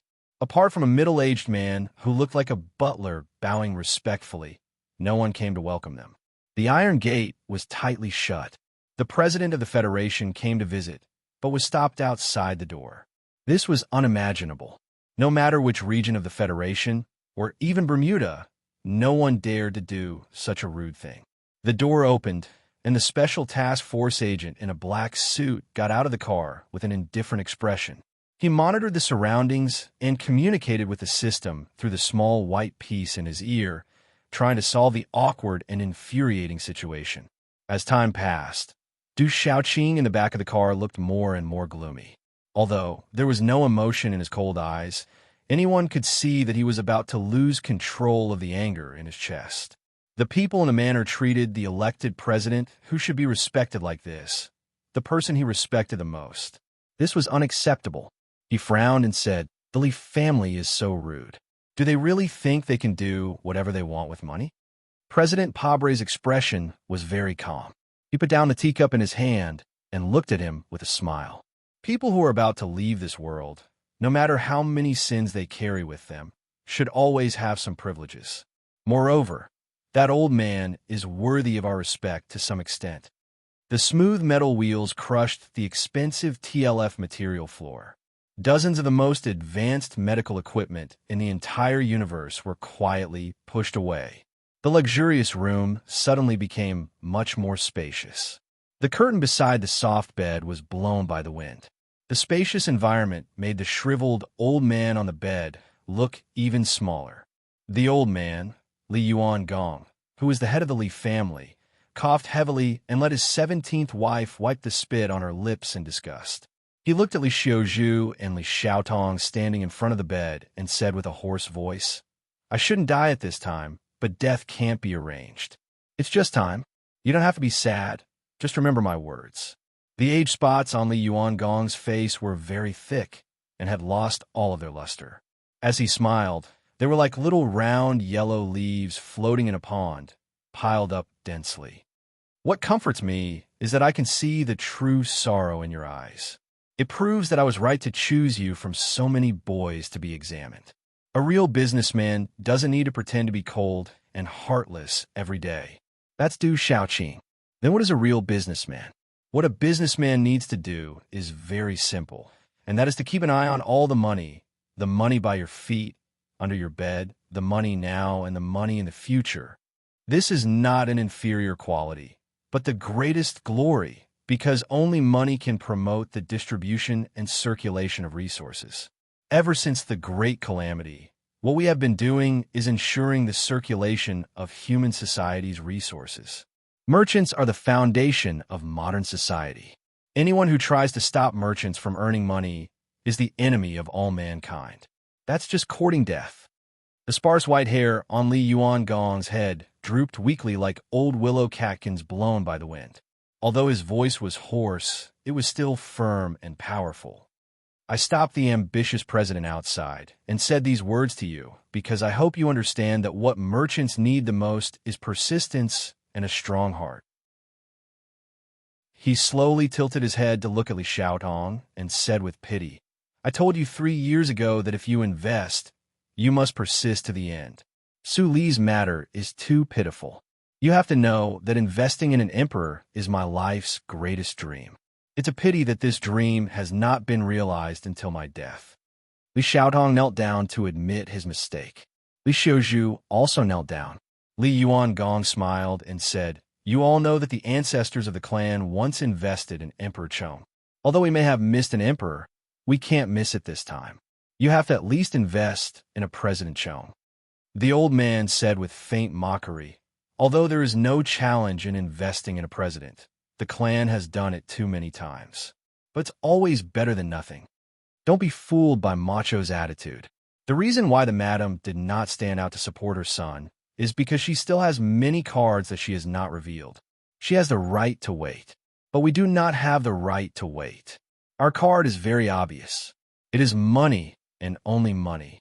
Continue to increase the support for the silent march. Give the crown prince whatever he wants.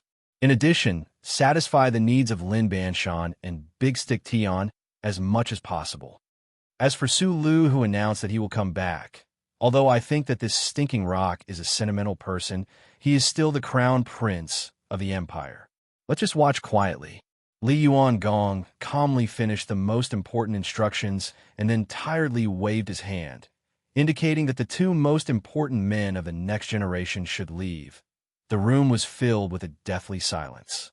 The old man of Li Yuan Palace, who was lying on the bed, and President Prabal, who was sitting on the round-back chair at the end of the bed, opened their eyes and looked at each other. Neither of them spoke for a long time. The war between the Federation government and the 7 great families had already begun and was about to enter a white-hot state. At this crucial moment, President Pabre had come to the Li family manor. This was a very difficult thing to imagine. Because of some very important questions, Mr. President had to come. He had to find the answer before this old man closed his eyes. Mr. President, my family and I have controlled the Federation finance for many years. Regarding this war, if you want to fight, I can fight. In fact, as long as I say a word right now, the Federation finance system will immediately collapse. The Federation government will go bankrupt this afternoon, and the entire Federation will be in chaos. If anyone said these words, they would seem arrogant, stupid, and comical. But the one who said these words was Li Yuangong, so no one dared to doubt it. I know very well why you have come. The government accused the Li family of colluding with the empire. I think they don't have the guts to really put my family's little 7 into the Qingsheng military prison. The old man of Li Yuangong looked at the man in the chair and said slowly, Using this kind of accusation to threaten me is an ironclad decision. Before the Li family is destroyed, don't you think this kind of request is absurd? After a moment of silence, President Pabre replied, The end of a war is never a complete extermination. The government and the people only need victory, they need the truth. An ancestor of your family once said before his death, Even if a flood surges to the heavens after my death, the government does not want to see a flood surging to the heavens. So, the government can give your family some promises in exchange for your compromise. What promises? Promise not to kill to the last, to leave behind enough funds for my descendants to eat after dividing up all the properties of the Li family? The old man said, You don't understand, businessmen. You want to steal my money, which is more terrifying than taking my life. You have to know that the money is mine. It is my business that I am willing to donate it to the army, but when I am not willing, no one can take it away. Your army, you have Du Shaoqing, you can kill all the people in this manner. The Zhong family no longer has a tiger. You can even kill all the people of the 7 great families, but you are very afraid of this kind of scene. The old man looked at President Pabre and said mockingly, Because in that case, the Federation left by the 7 great families will only be left with ruins. Are you threatening the Federation government? President Pabre asked with a smile. I'm just stating the facts. Li Yuangong replied with a smile. Speaking of threats, I believe that the silence of the back mountain is what you fear the most. There was a long silence. The old man waved his hand and murmured in a low voice, "Let the government withdraw the accusation against Shao-Chi.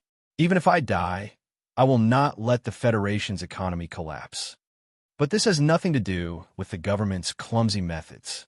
The old man chuckled and said in a low voice, "How can you understand my love for this kind of system? How can I bear to hurt it? I also don't believe that you have the ability to force these 1,000-year-old families into a desperate situation where they have to sacrifice themselves for love." The old man slowly turned his head and looked into President Pabre's eyes. He said, "In the end, the Crown Prince did very well. Although the impeachment of you on Parliament Hill did not pass the first reading, I think that day will come sooner or later.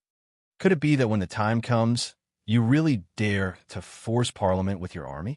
Even if you really are so crazy, will do Shao-Qing and the military follow your craziness? Even if all of you crazy people really are crazy, don't you know that Su Lu is about to return to the Federation?" An incomprehensible smile appeared on the old man's face. He said, "Su Li's return means that the little princess of the Zhong family will return to the West Woods. You and Li Jiedu will have no chance unless you dare to fight a civil war. As for what kind of crazier things Su Lu will do than you, I can't even imagine." The old man from Liyuan Palace smiled innocently like a child. The white strands of hair on the top of his head moved restlessly. He looked at Pabre and shook his head with difficulty to express sympathy. "This war has not yet begun, but you are already doomed to fail, because you have been walking on the wrong path. To demolish a dilapidated building, one can only carefully start from the top floor. But you have chosen to violently destroy the foundation of the building. Even if you destroy this building, when the building collapses, it will crush all the demolishers, including you, to death." After a long silence, President Pabre replied, "Slowly demolish it from the top. I don't have that much time." "Don't have that much time?" The voice of the old man from Liyuan Palace suddenly became stern. He coldly asked, "You don't have time, but the Federation does. The chair you are sitting in is the chair I have sat in for decades. No matter where I go, I'm used to taking it with me. Because the chair represents position, and position represents responsibility." Liyuan Palace looked at President Pabre expressionlessly and said, "As a democratically elected president, you should know that the president's responsibility is not to realize selfish ideals, but to seek a better present for the people of the Federation. You don't even have a right to talk about this slightly distant future." President Pabre slightly furrowed his brows. "The organization of human society is very fragile. It cannot withstand the torment of so-called ideals. You insist on doing this only to satisfy your desire to leave your name in history." The old man from Liyuan Palace looked at him coldly and said, "You don't have the time, but the Federation does. Your successor does. You can completely lay the foundation and pass the bill without being in a hurry to purge it. Step by step, you can take it slowly. You did not do this. You are very anxious, because you know that if you only do this, then it will be your successor or even some president several hundred years later who will complete this mission for you. And you will no longer have the chance to become the most famous president or even savior in the history of the Federation. Mr. President, admit your selfishness and hypocrisy. Perhaps this will allow me to retain some respect for you before I die." President Pabre was silent for a long time. His expression was stern as he replied, "Could it be that you want to place the hope of the Federation's change on the politicians raised by you, or on the aristocrats of the 7 great families like Taizuan? Why not? History has its own power, and people have an innate desire to betray their own camp. You would do it more smoothly than you. Garbage will never walk into the garbage heap of history by itself. Someone needs to do the cleaning." Pabre replied. Then his brows furrowed slightly. He felt that this sentence was very familiar, as if he had heard someone say it a few years ago. Because of this memory, his mood became a little strange. Looking at the old man's face full of spots, he asked, "Speaking of selfishness, what about you? You're no different from the previous dozen or so family heads of the Li family. Your name will not be left in history." Even the people will not know who you are. You will die with incredible wealth in your hands. Don't you feel unsatisfied and feel that your life is meaningless? The meaning of life does not lie in this. Then what does it lie in? When you die, you will know that life is meaningless. The old man of Liyuan Palace looked calmly at the snowflakes outside the window. He sighed emotionally and said slowly in a low voice, "Life is a meaningless journey. So whether it is you or the man who took off my little black hat, all the things you have done in your life are meaningless." Maybe what you said makes sense, but I always think that since we are alive, we should do something that we think is meaningful. President Pabre replied calmly. Since the beginning of the conversation, it was the first time that he used honorifics to this dying old man. The old man of Liyuan Palace said slowly, "There are two people in my life that I can't see through. One is the man who took off my hat just now, and the other is Su Lu. I can't see through the former because I still don't know what he cares about. I can't see through the latter because I don't know why he cares so much. After hearing your answer, I finally have the answer. People like you talk about the meaning of life because you're unwilling to be lonely." A mysterious smile appeared on the old man's face. He murmured with a sigh, "You are all idiots who don't learn. I am very relieved to have confirmed this matter." After saying this, the old man of Liyuan Palace, who had ruled the Federation's finance and even the economy for 60 years, passed away. The old man closed his eyes. The little black hat beside his pillow was silent, like an old-style oil lamp that would never be lit. It was said that this represented a certain mysterious religious belief of the ancestors of the Li family. Chapter 9:31. On the last day of the 75th year of the constitutional calendar, Li Xiuzhu put on a small round black hat. The brim of the hat was not wide, but the shadow fell on his handsome face, covering all the sharpness of the past, leaving only calmness and low-key. At the same time, in the distant Bermuda sector, on the most bustling bot planet, Mr. Descartes, the chief assistant of the Federation Commerce Department, also put on a wide-brimmed hat decorated with orchid petals. The smugglers beside him introduced it to him with flattering expressions. This was the most stylish outfit on Bot Planet. Mr. Descartes adjusted the brim of the hat with satisfaction, and the shadow fell on his ordinary face, making him look proud. After the bloody incident in South Cajou and the news channel broadcast the incident, the Federation government began to treat the man with the steep-shouldered shoulders with an unprecedented seriousness. On the one hand, the government stepped up the arrest of Zhang Xiaohua and the others, and on the other hand, it strengthened the contact and support with the local forces of Bermuda, hoping to eradicate Lin Banshan's strong foundation here. This work has been going on for dozens of days, and Descartes came this time to put a perfect end to this matter, to accept the results, and to experience the local customs of the manor. 20 years later, the college student of Pabre law firm had become a middle-aged senior official with a big belly. The only thing that had not changed was his loyalty and reverence for Mr. Pabre. This time, he was carrying out a secret mission personally given by the president, so he should have been more cautious and serious. However, the feeling of being surrounded and flattered by the big shots of Bermuda was so good that he absolutely did not mind enjoying the so-called style, because the so-called style had many other interests besides the orchid petal round hat on his head. The luxurious fleet slowly drove on the streets of Popstar.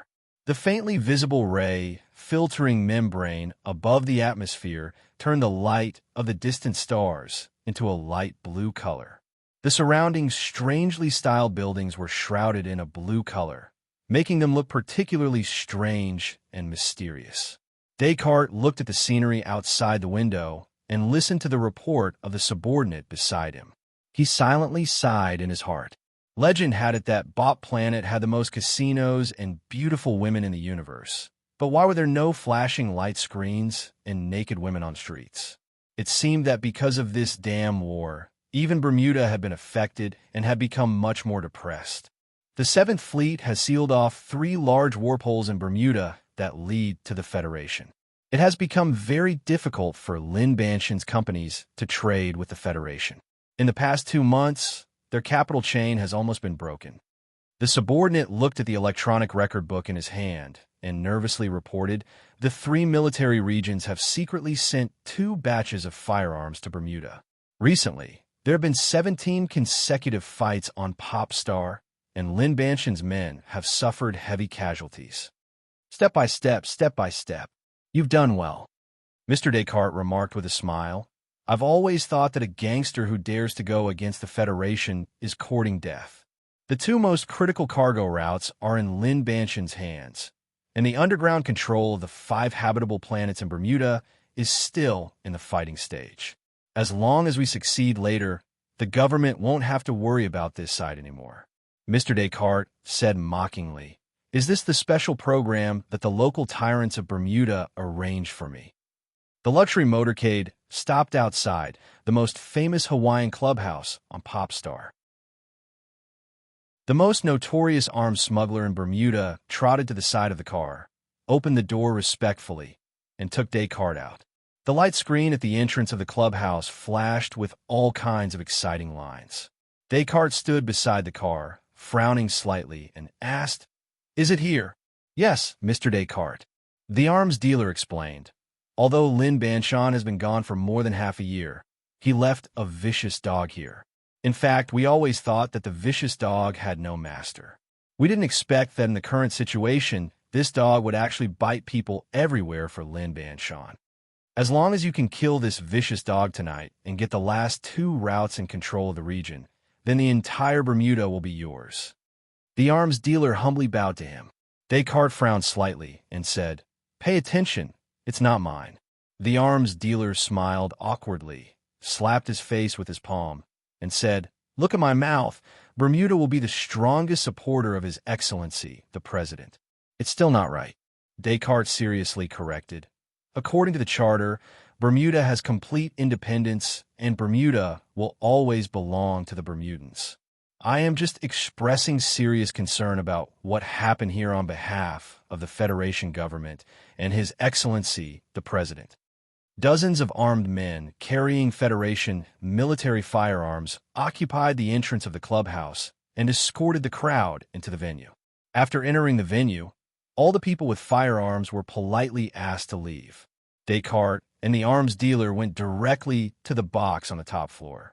Looking at the spacious boxing ring illuminated by the lights below, he shook his head, not hiding the disgust on his face, and said, you Bermudians are really naive to rely on underground boxing to determine the ownership of the route area. The arms dealer responded awkwardly. The underground world has its own rules. It is indeed a bit vulgar. Please excuse us. The boxing match officially began. The 2 fierce men on the stage fought for less than 20 seconds. The boxer with a black ribbon on his arm punched his opponent's jaw like lightning. Then, with a small step, he entered the opponent's arms and hit his opponent's lower abdomen with his knee. The whole venue seemed to hear the sound of something exploding. The hearts of the audience suddenly tightened, and they all gasped in unison, seeing the boxer covered in blood being carried out of the ring. Although Mr. Descartes knew that his side had won, there was still disgust on his face. He shook his head and said, how barbaric. The arms dealer smiled and turned his head. His eyes that were full of flattery suddenly became extremely calm, and he looked at the box on the opposite side silently. He did not tell the truth to Descartes. The reason why he had chosen to use such a childish method to decide such an important matter tonight was that he had been bitten by the dog all over his body, and he was scared of being bitten by it. Although they had the support of the Federation, and although they were clearly about to beat the vicious dog to death, no one would have thought that the vicious dog would actually survive. Moreover, it was fiercely baring its ferocious sharp teeth, with terrifying tendrils hanging from its white teeth. The man in the box on the opposite side felt the gaze from the opposite side. He slowly narrowed his eyes and took off the bandage on the gunshot wound on his right shoulder. He slowly stood up, put his hands on the railing, and slowly opened his pale lips due to the blood loss, revealing his yellowish teeth. He slowly made a contemptuous declaration. Sambao, I'm going to fuck your mother again today. His voice was very soft, but there was a chill in it. Holding the railing, he grinned and narrowed his eyes, like a desperate beast staring at the throat of a hunter, revealing its sharp fangs. From Donglin to Bermuda, Li Wei's arrogance and viciousness had never changed. It was as if he was still the orphan leader who dared to sweep the bell tower street with a military knife. Chapter 9:32. A light purple shirt, a black casual suit, silky black hair, pale cheeks due to blood loss, added a bit of charm when put together. This was especially so when the corner of his lips curled into a fierce smile, which made many people lose focus for a moment when they saw Li Wei for the first time. Blood seeped out of the wound and dyed the corner of his light purple shirt a deep shade of purple. Li Wei narrowed his eyes and looked at the private room opposite him. He did not recall the specific scene of the shooting 2 days ago. Instead, he was confirming whether the high-ranking federal official mentioned in the intelligence report was in the private room. Back then, Donglin Orphan came to Bermuda alone and spent a few years to cultivate a group of young, loyal subordinates. He also had some fame in the underground world, but he was still not qualified to sit in the front row of Bermuda's power conference. His fame came from the name of the gang and its quirks. The gang was called the Orphan Gang. Li Wei recruited all orphans. Most of these orphans' families died in the continuous Bermuda underworld vendettas. This was a quirk that many gangs laughed at. Although Bermuda was chaotic, there were many orphans who did not have a family. If Li Wei insisted on this quirk, the Orphan Gang would never be able to grow. However, everything was changing. Li Wei, the leader of the Orphan Gang, who was laughed at for several years, laughed at the armed smuggler Jihua. No one thought it was strange or that he was courting death, because now in the whole of Bermuda, including the most powerful people, no one dared to look down on him. They were all frightened by this wild dog that was originally unknown, but suddenly appeared to be extremely crazy and ruthless. The big shots who were qualified to sit in the front row were the most powerful overlords in Bermuda, such as the armed smuggler named Jihua. Although he was as humble as a puppy wagging its tail in front of Descartes, his name alone was enough to scare all the children on pop star tiers. There were a few people like Jihua, and they were all members of the Bermuda Conference. Without a prefix, the conference was called the Bermuda Conference. The Bermuda Star Field was independent of the Federation because of the charter. As a special human settlement area, in addition to casinos, drug factories, and brothels, there was still a need for schools, doctors, and workers. There was still a need for order, but there were no judges and no police. The organization that maintained order and set the rules was the Bermuda Conference. Until one particular spring, a certain man from the Federation appeared in Bermuda. From then on, the meetings continued. Bermuda set the rules, but the person who controlled the order became the underground king. Back then, Lin Banshan came to Bermuda as the son of a wandering family. He observed and prepared in silence for 3 whole years. Then, on a certain night, when he was intoxicated by the spring breeze, he suddenly launched an attack and established a new order in just a short month. A member of the Federation had become Bermuda's most arrogant underworld king. This was an incredible thing, but Lin Banshan had done it.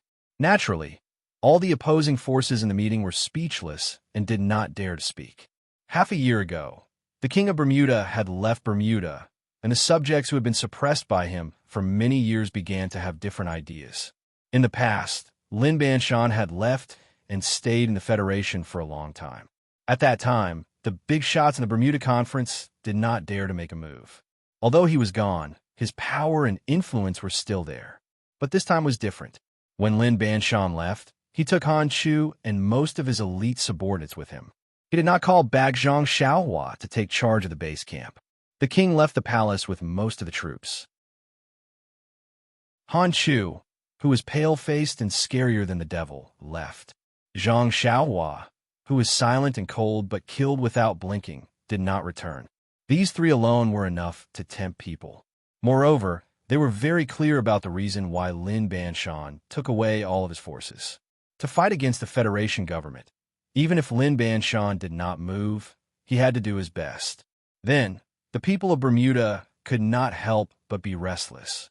No one was optimistic about the prospects of Lin Banshan returning to the Federation this time.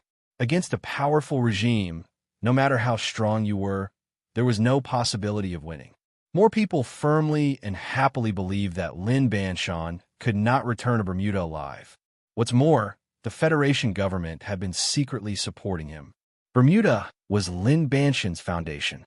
It was the underworld king's confidence to fight against the Federation. If his foundation in Bermuda was cut off, they would become a tree without a deep root and a stream without a source. They would be very weak. This was a very clear situation. The Federation government and the members of the conference were attacking from two sides. The man who had made Bermuda difficult to breathe for many years, even if he was an unclimbable mountain, was bound to collapse. A beautiful picture unfolded in front of the members of the conference who had endured for many years. They seemed to see this beautiful Bermuda star field, after being occupied by outsiders for many years, finally returned to the arms of the Bermudians.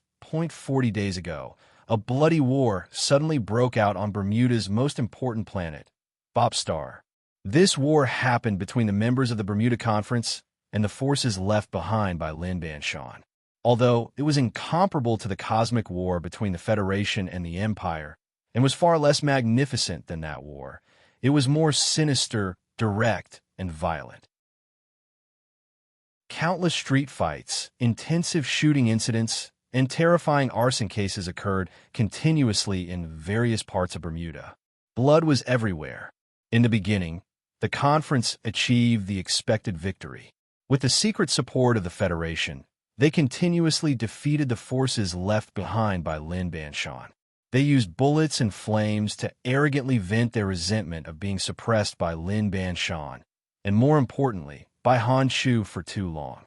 They occupied the areas controlled by the other side one by one and used tough and ruthless means to take away the other side's route. Just as the Bermuda Conference was about to attack Garth City, where Lin Banshan's base camp was located, Li Wei and his gang appeared in front of them. The members of the conference did not know why this unknown leader of a small gang dared to show up in a situation where the general situation was already decided. According to the intelligence, this person had no connection with Lin Banshan, but they did not care. In their view, this obviously crazy wild dog was just another corpse. What happened next made Ji Hua and several other members of the conference realize that they had made a big mistake by not paying attention to Li Wei and his gang. Bermuda was a chaotic world that used death to reason. Whoever could kill the most, who was the most ruthless, was the most reasonable. In the following month, Li Wei used his own performance to prove to the whole of Bermuda that he was the most reasonable person. Although his gang had a total of less than 500 people, he was more ruthless than anyone else. His group of orphans was definitely more ruthless than the gang members in the conference who were raised by money and women. The orphan gang took over the secret arsenal left by Han Chu. Hundreds of members were scattered in every corner of Garth City, guarding every corner, guarding every inch of land. Gunfire filled the sky, and people died at any time. However, those orphans did not seem to feel fear. Even if their abdomens were cut open by shrapnel, they still screamed and rushed out, madly pulling the trigger, using a dense number of bullets to shoot the enemy into a hornet's nest before they fell. Countless bloody, small-scale battles broke out on the edge of the city. Li Wei and his orphan gang used the most bloody and direct means to respond to the bloody and direct attacks of the enemy. Many people fell in a pool of blood, but even more people in the conference died. Death was not terrible. What was more terrible was the way the orphan gang led them to death. On a certain night 3 weeks ago, the conference's armed forces successfully broke into a manor in the northern suburbs of Garth City. That night, a bloody purge was carried out. The next day, one of the leaders in charge of the attack held a celebration dinner in his own manor.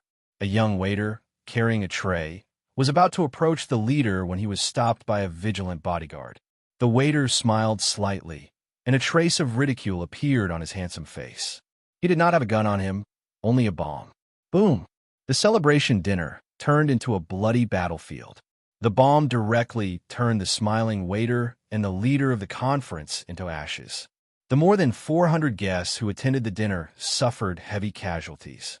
The entire planet Bop seemed to have heard the terrible sound of the explosion. Since that night, the leaders of the Bermuda Conference and all the gang leaders stopped all activities. Under the protection of the armed forces, they nervously hid in their own headquarters like turtles. They did not want their fleet to be directly blown into the sky by roadside bombs. They did not want their mistresses to be shot to death. They did not want their manors to suddenly turn into ruins, and they were turned into minced meat. They also did not want to wear bulletproof vests to drink coffee, only to be chased by a thin and weak newspaper boy who looked less than 15 years old when he suddenly pulled out a kitchen knife to kill them. They were cut until they were bleeding all over, with shredded flesh hanging from their buttocks. After the bodyguards pulled out their guns and killed the newspaper boy, they were still crying in shame on the streets. These scenes were the real story of this month. There was no doubt that the days when Li Wei and his orphan gang launched a cold counterattack were the bloodiest month in Bermuda after Lin Banshan launched the February attack. Now, no one dared to laugh at the originally inconspicuous orphan gang, and no one dared to laugh at Li Wei's eccentric habit of recruiting members. It was not until this time that many people understood that the orphans whose parents died in the hands of the underworld hated the underworld the most. Without family, they had no love or care for this chaotic world, so even in the face of death, they were not afraid. The leaders of the Bermuda Conference started this war for profit. No matter how many of their men and companions died, they would not be afraid. However, when they met the mad dog Li Wei and the orphans who were not afraid of death, they realized that their lives could end at any time, so they began to fear.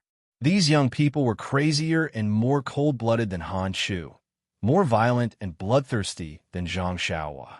When it came to unscrupulous means, even Lin Banshan, the king of the underworld, would never be as thorough as them. The leaders of the conference could not hold on anymore. Although they knew that Li Wei's orphan gang was almost out of ammunition and food, they did not dare to let the war continue like this, because no one knew who would be the next to die before the entire orphan gang was wiped out. Under such circumstances, 2 days ago, the Bermuda Conference tried to assassinate Li Wei. After confirming that it had failed, they proposed to negotiate with the other party.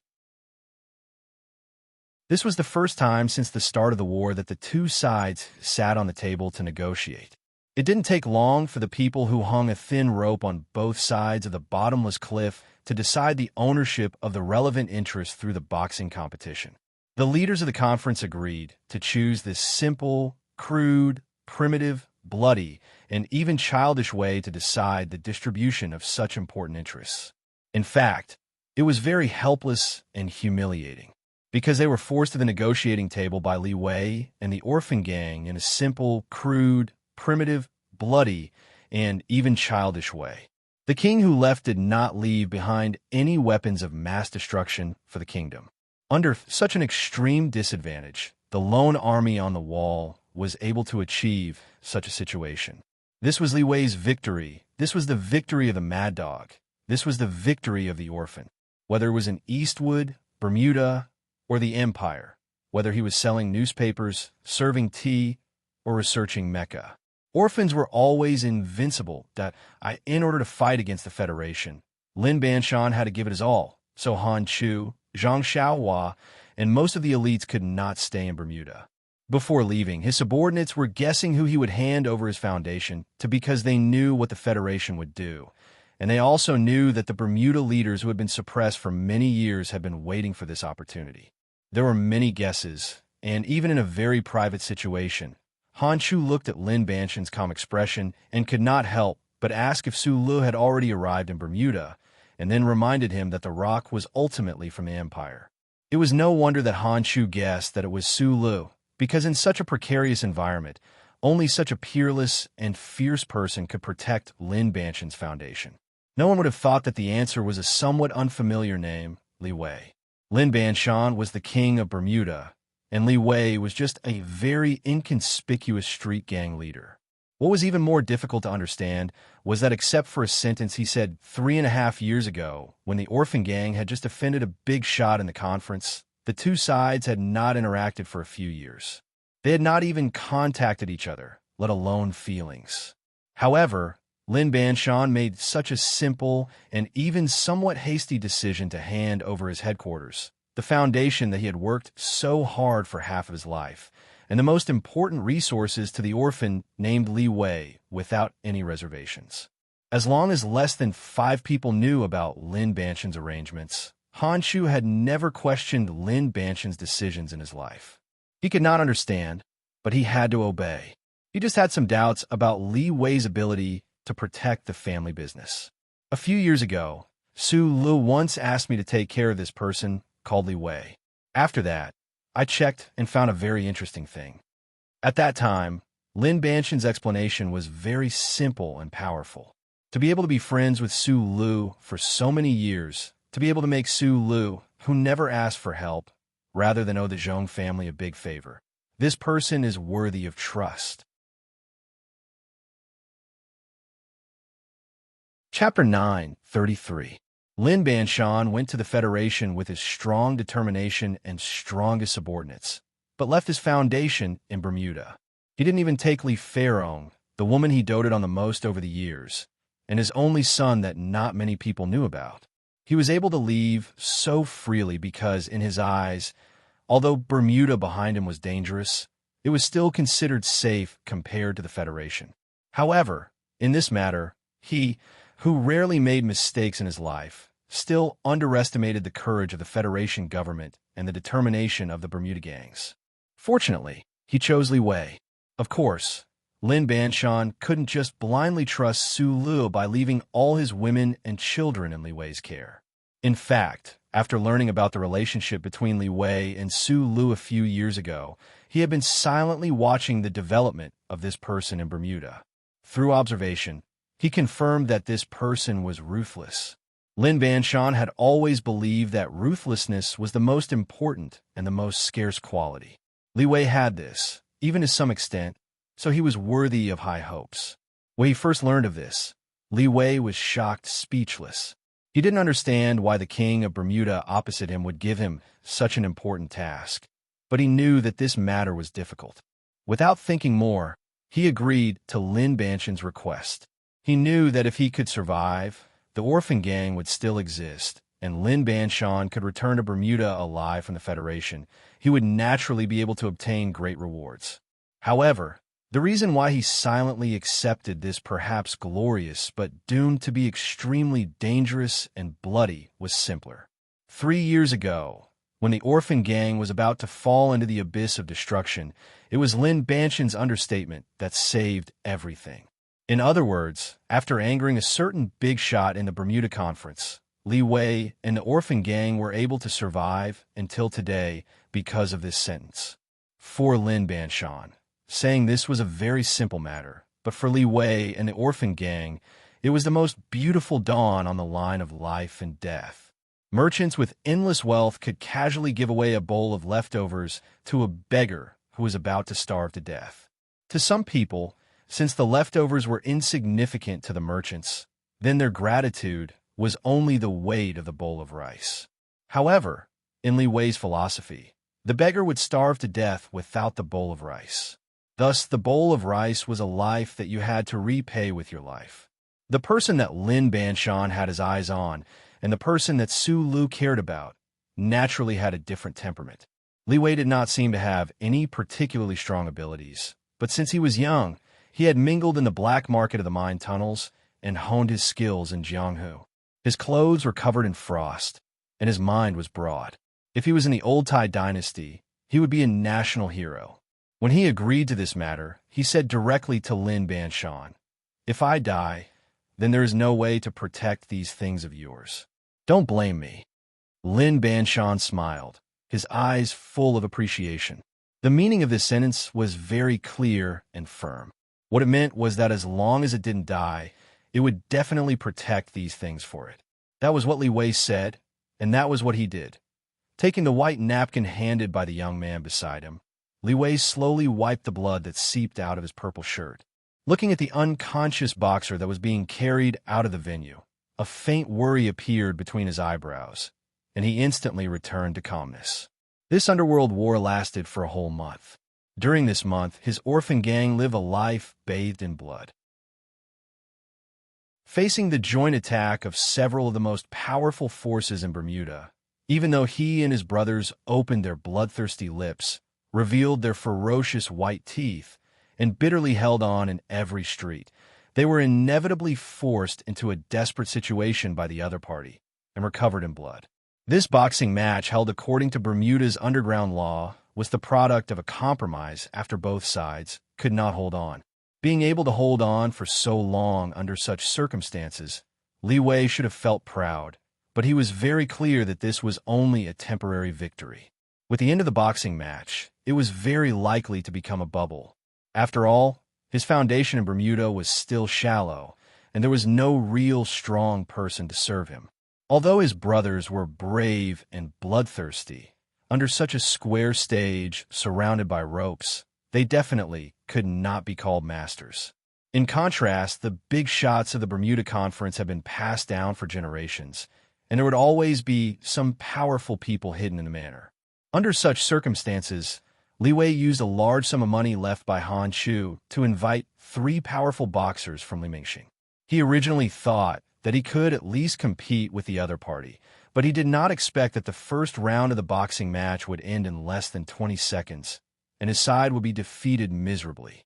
The agreement with the Bermuda Conference was to win 2 out of 3 rounds, but the first round was so miserable, and an ominous atmosphere gradually enveloped the entire box.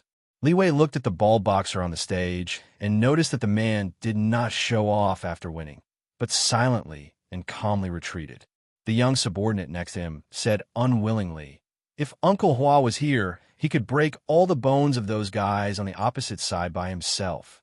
Li Wei narrowed his eyes and looked at the bald boxer in the dark corner. His nostrils slightly moved, as if he smelled the unique smell of blood in the military camp, and suddenly asked, "What do you think the strongest men are usually?" The young subordinates were startled. Some answered that it should be the Li Mingxing Academy, while others refuted that it must be the Body Cultivation Hall in Feiqing City. Li Wei shook his head and said, "The strongest men are in the army, not in the Federation's army, but in the Empire's army." The young subordinates thought of the 2 legendary names and nodded in agreement. Only a very mischievous young man laughed and said, "Except for Su Lu and Madman Li, that princess is a girl." There was a burst of laughter in the box, but Li Wei's next sentence made the laughter abruptly stop. The boxers invited by San, Bao, should be the elites of the Federation's special forces. At this moment, the door of the box was pushed open, and a subordinate with a gloomy face walked in with a skinny man.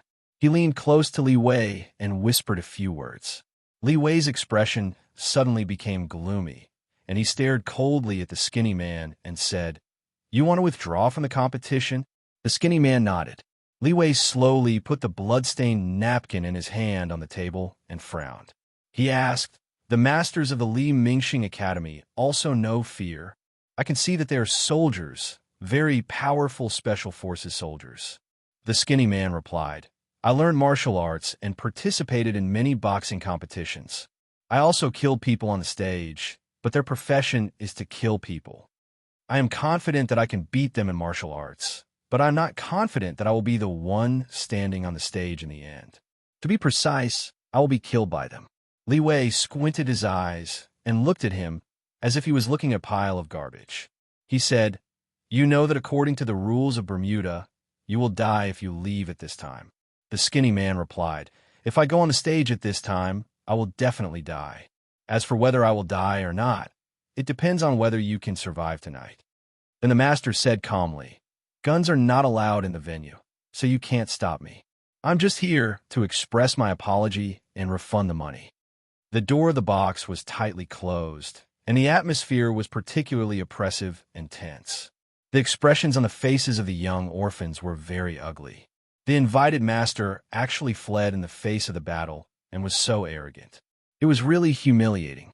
A burly young man slowly unbuttoned his collar and said honestly, "I will go on the next round.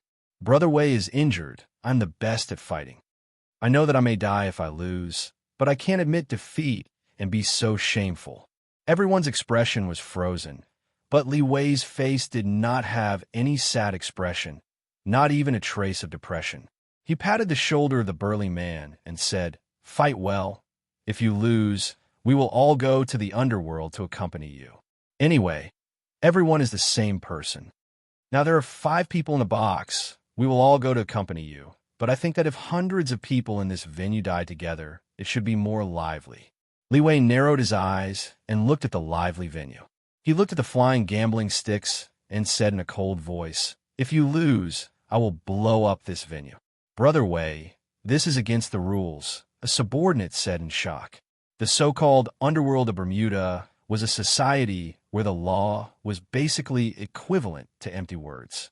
The most important thing here was the rules. Those rules had been passed down for countless years, along with blood and tears, and had long been ingrained in the blood of the Bermudians. No one doubted them, and no one dared to challenge them. Even Lin Banshan in Bermuda had to show a certain degree of respect for these rules that had been passed down for countless years. This meeting hall did not allow guns to be brought in, and that was the rule. That was why Ji Hua, a notorious armed smuggler, did not dare to bring a gun. It was also the rule to accept defeat, and that was why the leaders of the meeting agreed to this fight with the orphan gang. That was why the loyal subordinates raised doubts about Li Wei. "People are going to die. Why bother with the rules?" Li Wei said calmly, "And I am from Donglin. Why should I follow the rules of Bermuda?" The burly and honest man of the orphan gang was called Hu Shi. He waved his hand and refused the help of the professional physiotherapist. He walked alone to the back corner of the ring to stretch his body. He jumped in small steps and raised his hands to warm up. As the strongest fighter of the orphan gang, he had participated in several unrestricted fights and had considerable experience. When he noticed the lean boxer on the opposite side of the ring, he, like Li Wei, smelled extreme danger. However, he was not afraid. Even if he lost and died, including the strong man from the Federal Army and the big shots in the top box, the entire venue would be buried with him. Hu Shi thought sadly. Unfortunately, Brother Wei insisted on staying in the box to not arouse the suspicion of the opponent, waiting for the moment of explosion. Dang, dang, dang, dang. The crisp sound of the antique bronze bell rang. A girl in a long white dress walked to the ring and showed the board in her hand. Hu Shi took a deep breath and walked to the end of the passage. He shook his huge head vigorously, and his thick neck made a crisp cracking sound. A palm was placed on his shoulder. The strength of the hand was so great that he could not move forward. He looked back and found that he could only see a wall. "I'll go next," the man said in a deep voice. Hu Shi looked up in shock. This was the first time he had seen a man who was more burly and stronger than him. The man was like a steel statue, and his muscles were ridiculously strong. Chapter 9:34. When a computer idiot saw a real computer expert, he would not be too surprised or easily show an expression of admiration, because to him, anyone who could reconfigure the workbench system was an expert. For the same reason, a dwarf would not be too surprised when he saw a giant. He would keep chasing after them, because to him, every ordinary person walking on the street was a giant. But when Gu Shifeng saw Shi Qinghai, she would be surprised because he was a real computer expert. When Hu Shi saw this person, he was also shocked because he was tall and sturdy, but it was the first time in his life that he had seen such a tall and sturdy man. Because he was too shocked, Hu Shi completely forgot to stop him. He looked at the tall and sturdy man walking into the ring and rubbed his eyes in disbelief.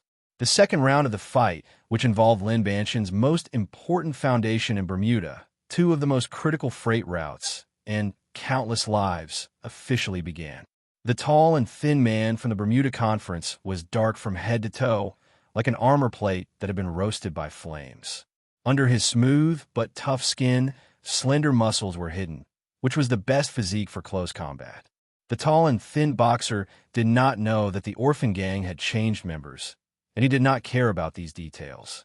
As a soldier, he came to Bermuda with a hidden identity. What he needed to do was very simple, and that was to defeat everyone in front of him. With a whoosh, the tall and thin boxer quickly stepped forward, his left knee hitting the outer side of the tall and sturdy man's calf, and his right palm turned into a knife and chopped at the opponent's armpit. The most fatal attack was hidden at his waist, a hidden punch. The opponent was very tall and strong, and was a head and a half taller than him, but the tall and thin boxer did not care at all. In his opinion, these guys from Bermuda, who were trained in martial arts, only had brute strength. At most, they only knew some superficial skills. Compared to the sharp killing skills honed in the military, it was like a child's game. So he did not care to hold back, and used his best close combat skills to kill in one blow. At the moment when he suddenly attacked with a finger clenched at his waist, he seemed to have seen the scene of his opponent's throat breaking and blood spurting out and falling to the ground. 3 crisp sounds rang out almost at the same time. The tall and thin boxer's knee hit the outside of the opponent's calf with a pain nerve bundle gathered, and the knife in his hand heavily chopped under the opponent's armpit. Then his right foot stepped forward, and the long-prepared left fist suddenly struck out. The fist ruthlessly hit the opponent's throat. No! The tall and skinny boxer's pupils suddenly shrank. He didn't understand why the burly man in front of him didn't fall down. His incomparably ruthless 3 consecutive strikes had clearly landed accurately on the opponent's vital points. Why didn't the opponent react at all? At this time, a clear and terrifying pain came from his left wrist. The skinny and tall boxer's face changed dramatically. He found that his left fist, which he was sure to hit, had hit his opponent's chest, which was harder than steel. The moment the whistling sound of the fist wind rose, only a few of the hundreds of people in the venue could see that the burly man simply turned around. It was this simple turn of the body that caused the tall and thin boxer's ruthless 3-hit combo to deviate slightly from the intended target. However, what was puzzling was that even if this person avoided being hit in the vitals, why didn't his body even shake after taking 3 heavy blows? Could it be that his resistance to attacks had reached such a terrifying level? The shock was still lingering in the minds of the audience, and the doubts were still whispering to each other. However, before they could say anything, the following change in the arena made these emotional words instantly turn into a tsunami of exclamations that resounded throughout the entire arena. The burly man who had just displayed an inhuman resistance to attacks displayed an even more terrifying fighting ability in the next moment. At the very beginning, he forcibly resisted his opponent's ruthless 3-hit combo because he believed in his steel-like body. More importantly, he wanted to seize the initiative because he wanted to defeat his opponent in one strike and intimidate the entire audience. Now was the best opportunity. His right arm popped out like a telescopic mechanical arm. His huge palm grabbed the tall and thin boxer's left shoulder like an iron pincer and pulled fiercely. Only a cracking sound could be heard as the tall and thin boxer's left shoulder was forcefully pulled apart. The left arm, which was thicker than a normal person's thigh, whistled through the air in a hugging posture. The tip of his elbow struck the tall and thin boxer's chest.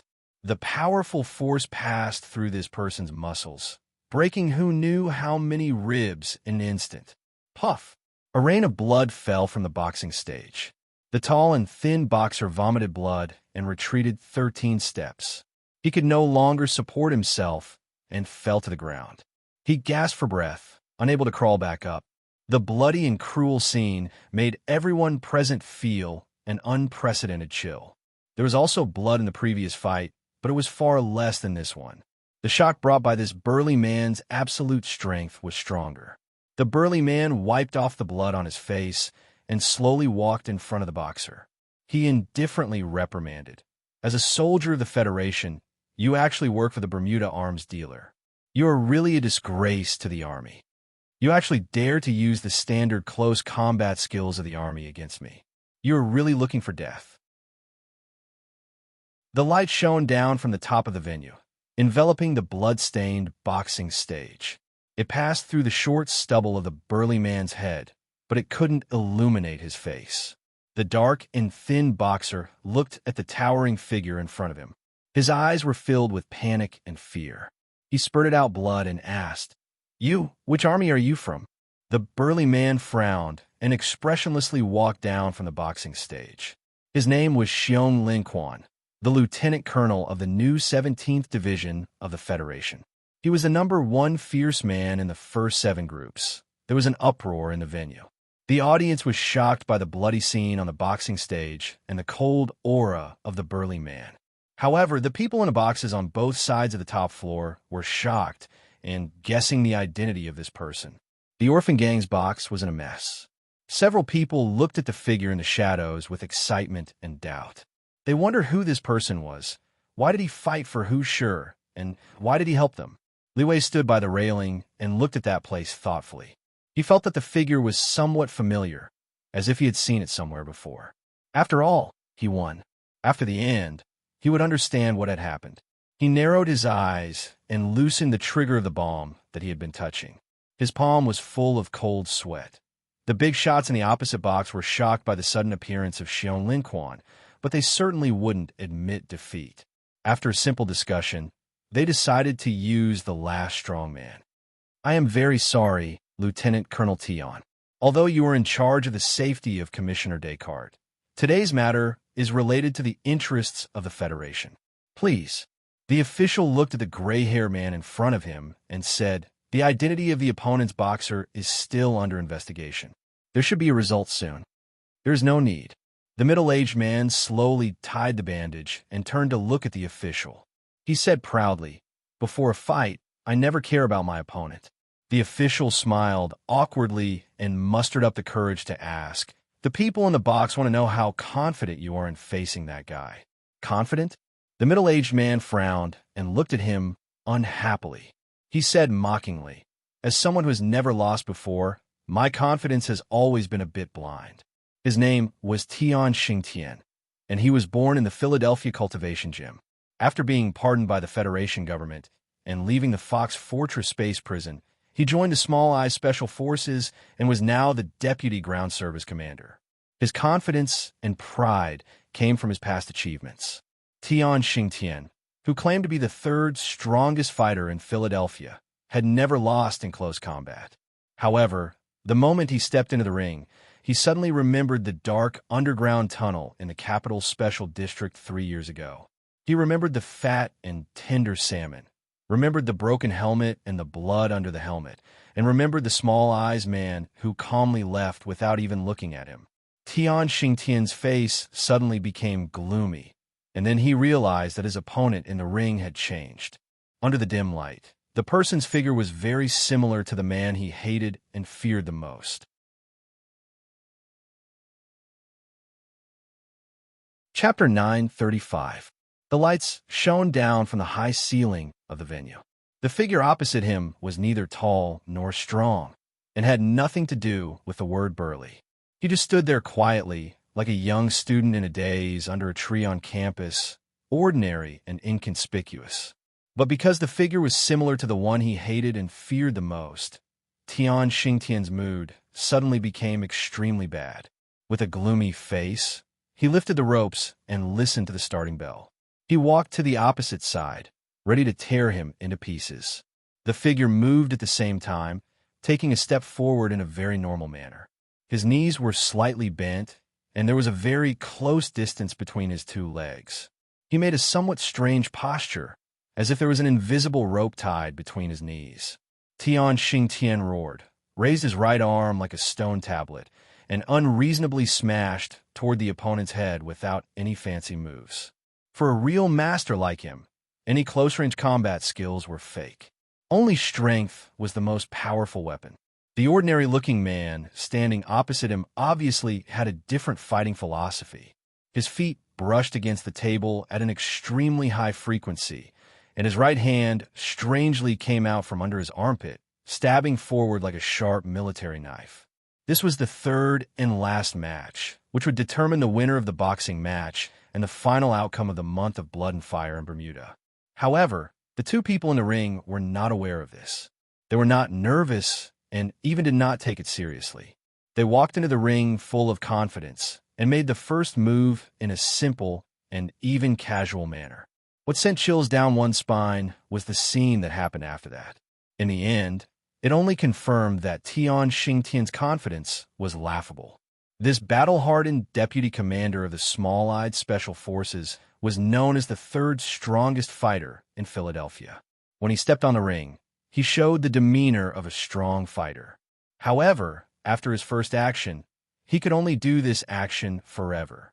His shoulders sank slightly, and just as he raised his strong right arm, he didn't have time to draw the bow and shoot. The ordinary man opposite him had already swept in front of him like a silent bolt of lightning, and then a torrential storm hit him. Meng Qi's fingers struck Tian Xingtian's ribs viciously. He raised his elbow slightly and struck horizontally. Meng Qi took another step forward and struck Tian Xingtian's inner thigh with his knee. His left fist came out of nowhere and smashed into Tian Xingtian's face like a hammer. That ordinary and inconspicuous figure silently arrived. His fingers were like a gale, and his fists were like a shower. His movements were extremely fast, and every movement was so precise that it was beyond the imagination of a normal person. He was more like a machine. This storm of fists and fingers came too fast, so fast that many people felt that their eyes were blurred.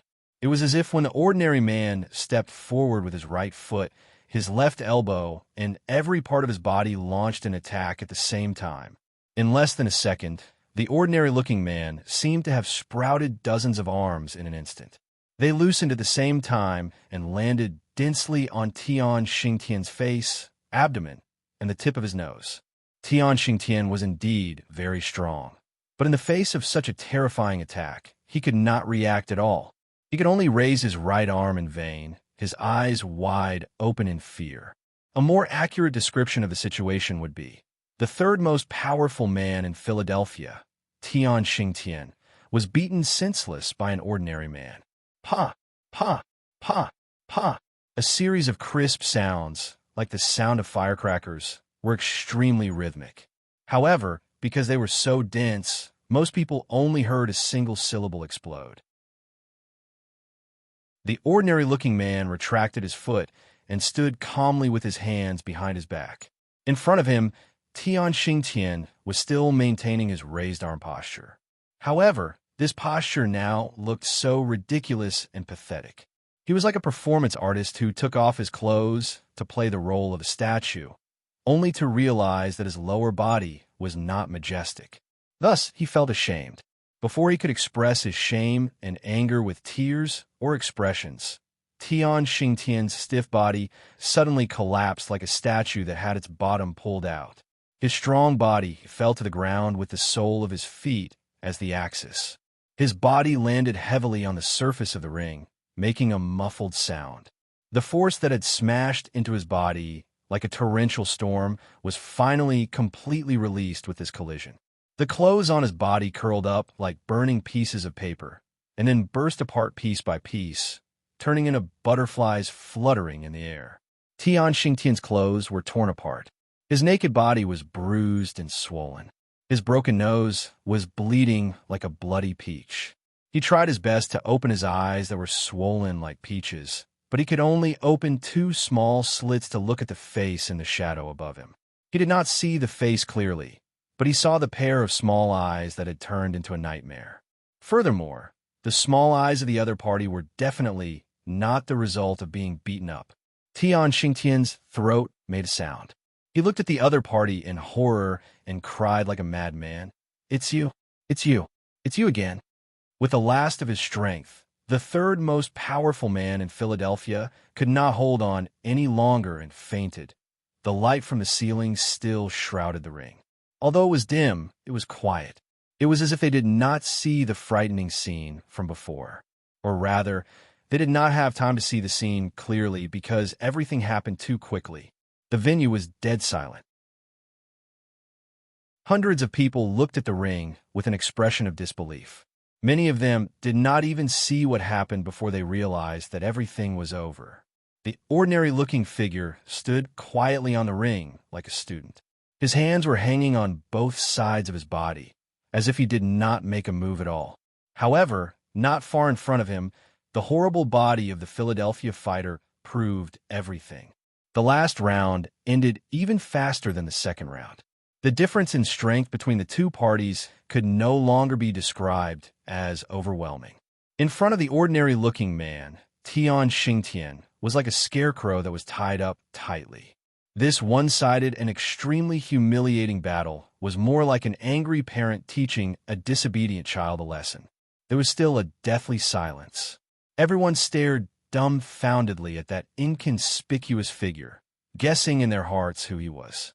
In the box on the top floor of the venue, Li Wei looked at the figure in the middle of the ring with excitement. His hands were tightly holding the railing, and his veins were visible. He thought that he would lose this fight and that he and the orphan gang were only left with death, so he made the decision to die together with them. When he made the decision, he was full of sadness and was not afraid. However, now the situation had changed abruptly. How could he not be excited when he did not have to die? How could he not be excited when he saw the figure that he had grown up with and had not seen for years? In the opposite box, the slightly fat face of Mr. Descartes looked particularly gloomy under the dim light. He angrily threw away the red wine glass in his hand, pointed at Tian Xingtian, who was in the ring below, and asked coldly, "What's going on? Didn't he say that he was the third most powerful man in Philadelphia? How could he be beaten into a pile of mud?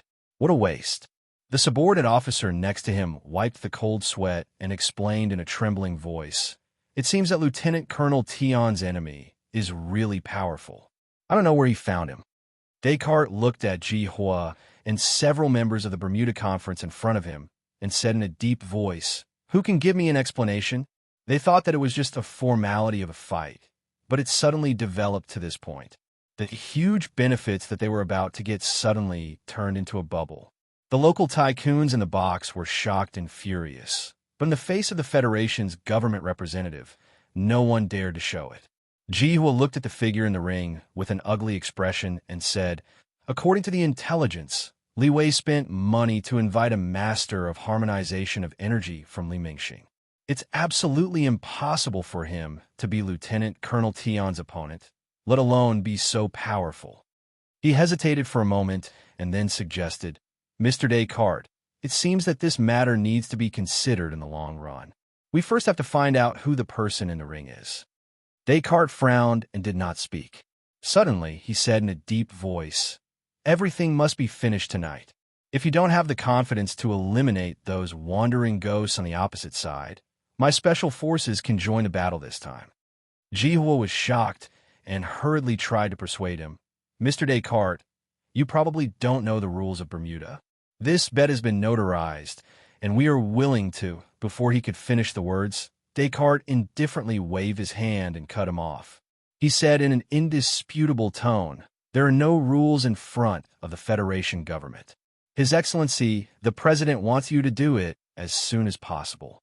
You must do it immediately."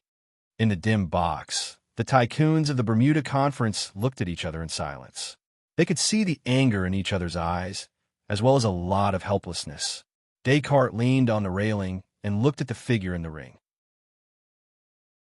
He cruelly mocked, "I don't know if you can still be so cool when you're shot to death." Just as he said this, the ordinary-looking man in the ring raised his head. He looked in the direction of the box on the top floor and shook his head. He had been slightly lowering his head since he walked into the ring. Even when he was carrying out a terrifying attack, he still maintained this posture.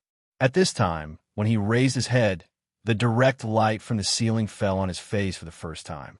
The soft and dim light illuminated the face that could not be called handsome, reflecting the clear and firm lines of the face and the pair of small eyes. This face was very ordinary and had no special features. However, when matched with the pair of small eyes, it became the most famous face in human society. The venue, which was in a depressing silence, became even more silent than before when the light illuminated this face. Then, there was a tsunami-like exclamation. The gambler patted his head in shock and roared, "It's that man." The waitress covered her mouth in disbelief and shock, trying not to scream. More people exclaimed with mixed emotions, "It's Su Lu. Why did he come to Bermuda?" Descartes stood by the railing of the box and looked at the face under the light of the ring. He clearly saw the other side, shaking his head at him. His body suddenly stiffened. The cruel smile on his face had long disappeared, leaving only endless panic.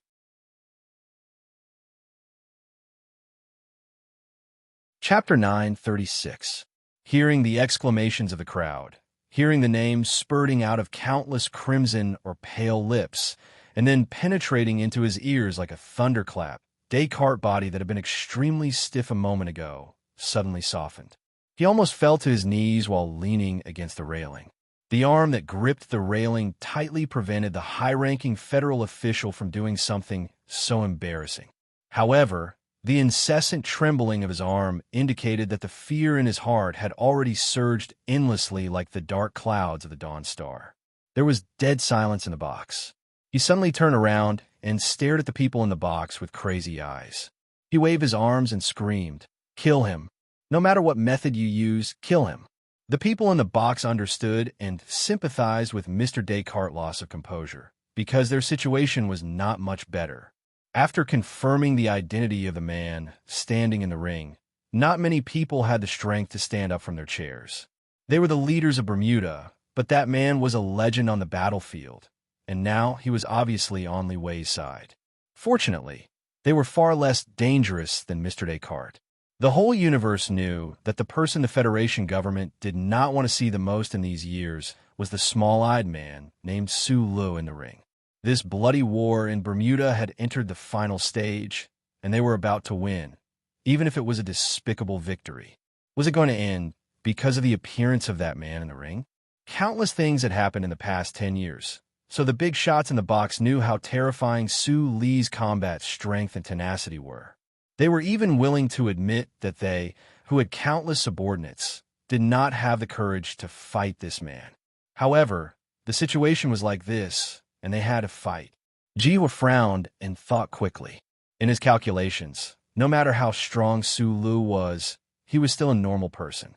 The local armed forces of Bermuda and the support of the Federation government should have more than a 90% chance of winning. As the most famous armed smuggler in this star field, Jihua had a ruthless heart that the other big shots in the Bermuda Conference did not have. He glanced at his partner, who was still hesitating, looked at Descartes, and said in a deep voice, "Please give me the command of your special forces, and I promise to kill that man." The panicked expression on Descartes' face relaxed a little as he heard Jihua's words. He praised in a trembling voice, "I'll leave everything to you, Mr. Jihua." Jihua was no longer as flattering, and Descartes was no longer as arrogant and contemptuous. This was no longer the nightclub of the manor, but a venue where Su Lu was present. Just as Jihua was about to stand up and prepare for battle, he suddenly noticed a small red appearing under the railing beside him. Then the second red dot, the third red dot.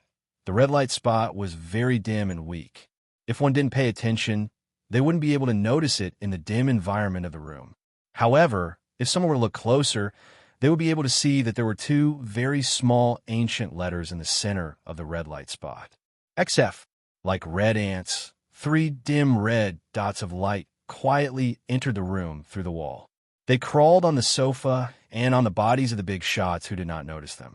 They moved smoothly and nimbly, leaving no trace behind.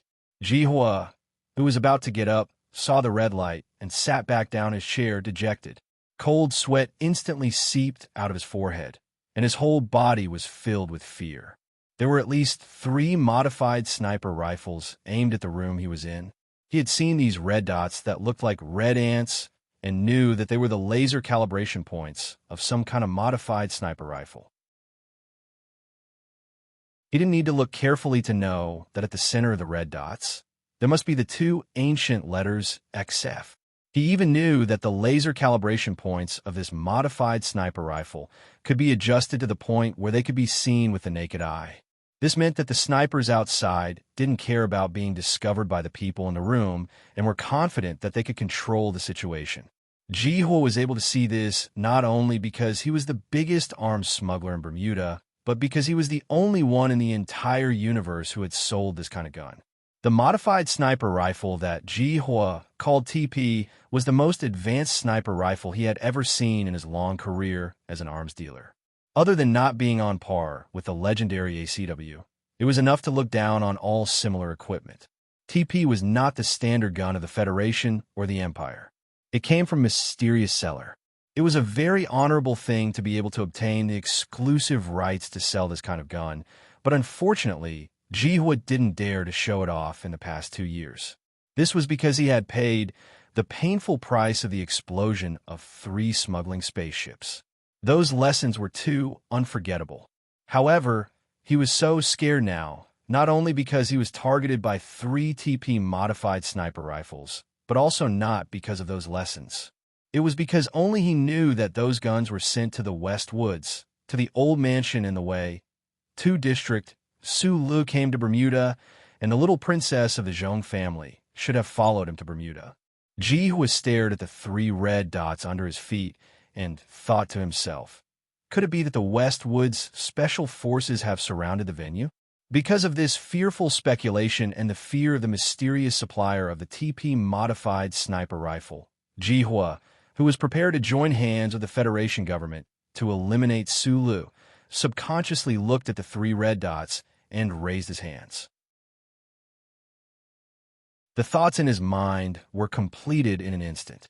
The big shots in the room didn't know what kind of struggle he had gone through in his heart.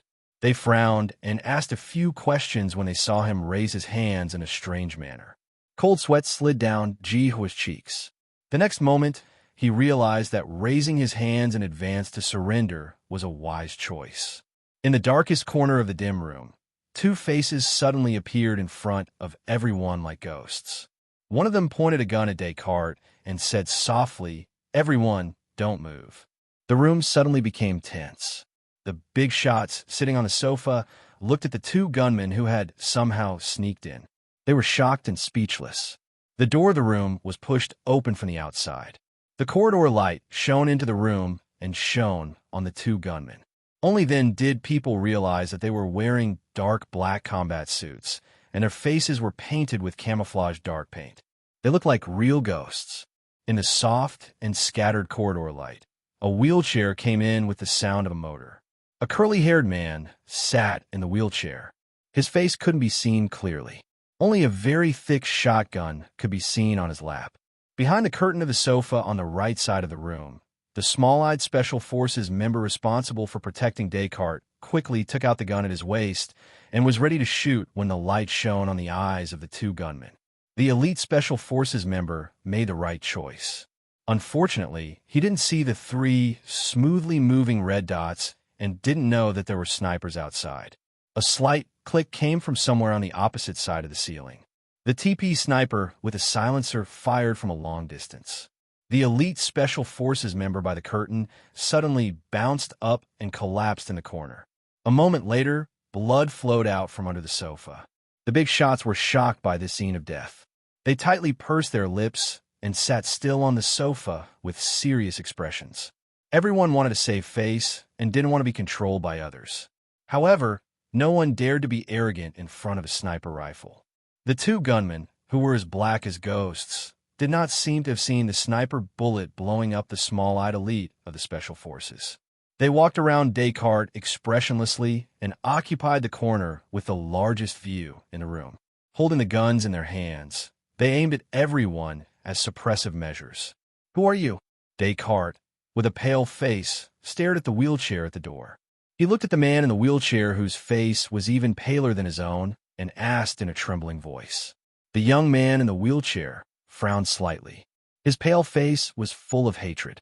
After a long silence, he replied, "Group 7 Da Vinci." Hearing the words Group 7, the atmosphere in the room became even more depressing. Descartes and the Bermuda Tycoons didn't know what happened on the Mo Hua planet, so they didn't expect Group 7 to appear here. Sulu was already very scary. If there was Group 7, which was about to be forgotten, but never really forgotten by the world, what would it mean? When Descartes recognized Sulu, he was about to go crazy.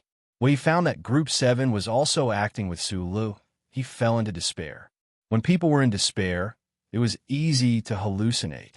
For example, at this moment, Descartes looked at the wheelchair in front of him, looked at the weak, curly-haired man in the wheelchair, looked at the gun on the man's knee, and realized that the 2 gunmen behind him didn't pay attention to him at all.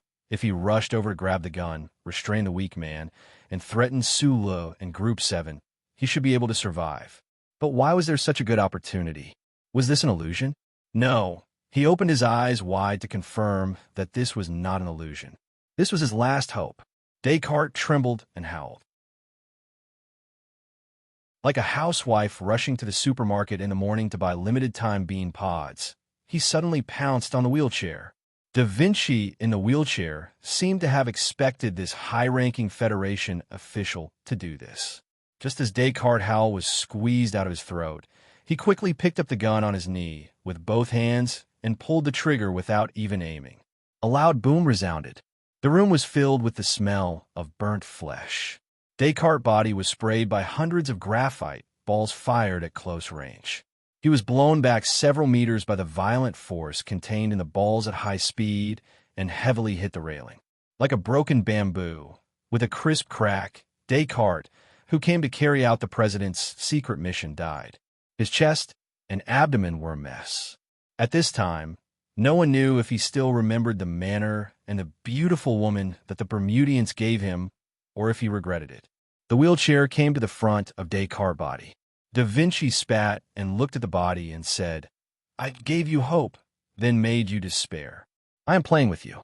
Let's see if you idiots dare to play with me again." The room was silent. When the leaders of the Bermudian Conference, who were known for their ruthlessness, saw this scene, they didn't have any expression on their faces, but their hearts were extremely cold. Only now did they know that Group 7 was actually so ruthless.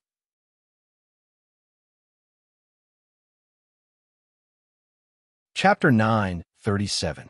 Bermuda was a place where one needed to be ruthless in order to survive and grow stronger.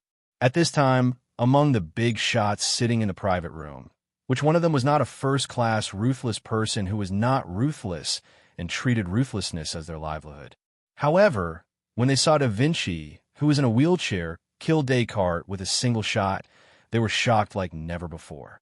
They also saw that the three members of Group 7 in the private room had deliberately left an opening for Descartes to give him the illusion that he could escape before firing the shot. These big shots of Bermuda were expressionless, but they had long been anxious. They often saw and even did things like killing people without blinking an eye. But before killing, they had to play with the other party like a cat hunting a mouse. They had to lure the other party into a state of hope and then cruelly drag the other party into despair. Even they couldn't bear it. Da Vinci withdrew his gaze from Descartes' body and glanced at everyone in the room with a blank expression. The big spear in his hand moved slowly with his gaze, and the black muzzle was full of murderous intent.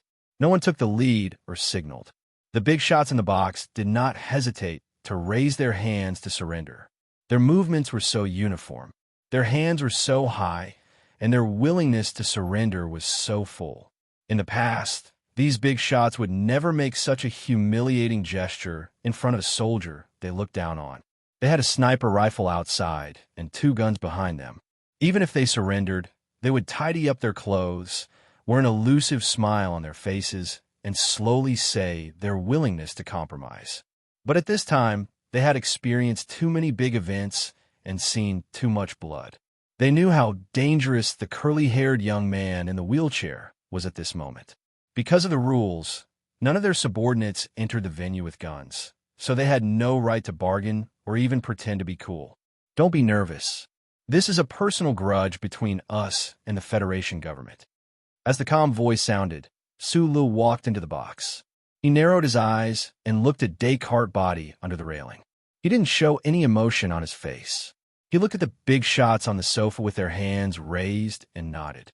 If they didn't need to be nervous, then in the joke collection passed down by the ancestors of Li Shaoshan, the owner of the department store in the foothill of the Federation, there would be a famous scene missing, and the students in the exam room would smile a lot more. In fact, when they heard the second half of Su Li's sentence, the expressions of the Bermuda leaders with their hands raised suddenly became very interesting, and the nervousness in their hearts increased a little. This is a personal matter between us and the Federation government that in a literal sense. Personal grudges naturally refer to grudges that happen between individuals. The focus was on the individual. For example, so-and-so was jealous of so-and-so. For example, Li Pifu cut off Xiao, so-and-so's source of wealth. For example, Wei so-and-so and Shimin so-and-so raped so-and-so's wife and daughter. For example, Li Pifu killed the emperor's master. This kind of gratitude and grudges began to ferment layer by layer until they could not live under the same sky. What would it mean if the object of this term was not a person, but the government of the Federation?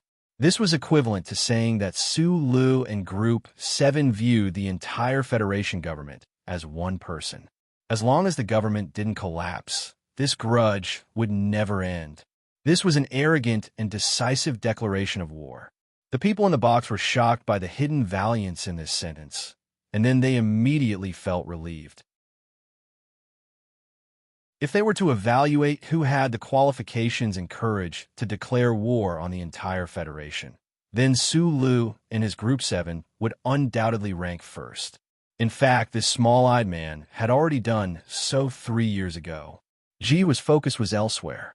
After a moment of observation, he confirmed that there should be no West Woods special forces inside or outside the venue that he feared the most. Naturally, he speculated that the reason why the snipers of Group 7 outside had TP-modified sniper rifles was because of the inseparable bridge between Su Lu and the West Woods, the little princess of the Zhong family. Feeling a little more relaxed, he slowly put down his hands, looked at the other party, and said calmly, "Colonel Su Lu, I don't know if I can call you that." Su Lu nodded.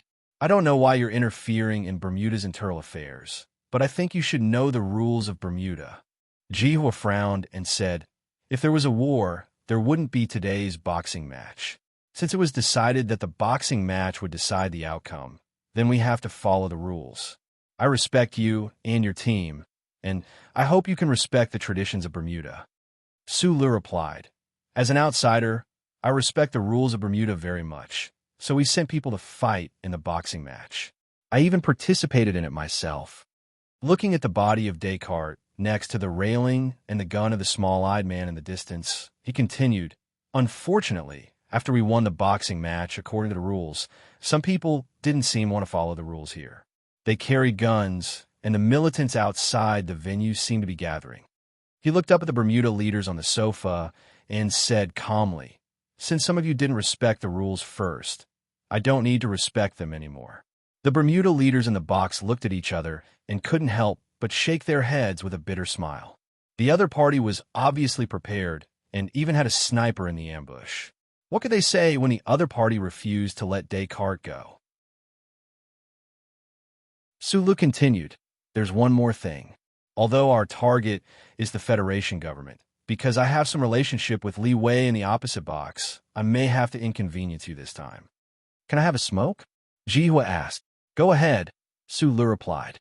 Ji took out a thick stick of tobacco with trembling fingers, lit it, and took a puff.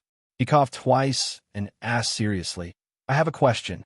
The conference has set up 16 checkpoints and hundreds of guns in this area. How did you sneak in with guns?" Su Lu replied, "This is probably the difference between professionals and amateurs." Ji put down the thick tobacco in his hand and forced a smile on his pale cheeks. He asked, "By inconvenience, do you mean to kill all of us? If this is a war in Bermuda, then I can tell you that this war is over and you are all beheaded." Su Lu calmly explained, "But this is just a tactical term. I never thought of killing all of you. Killing hostages has always been the stupidest choice. I just need you to leave with me and announce the end of the war. Capturing us, or killing us, will not end this war, because not all members of the conference are present today.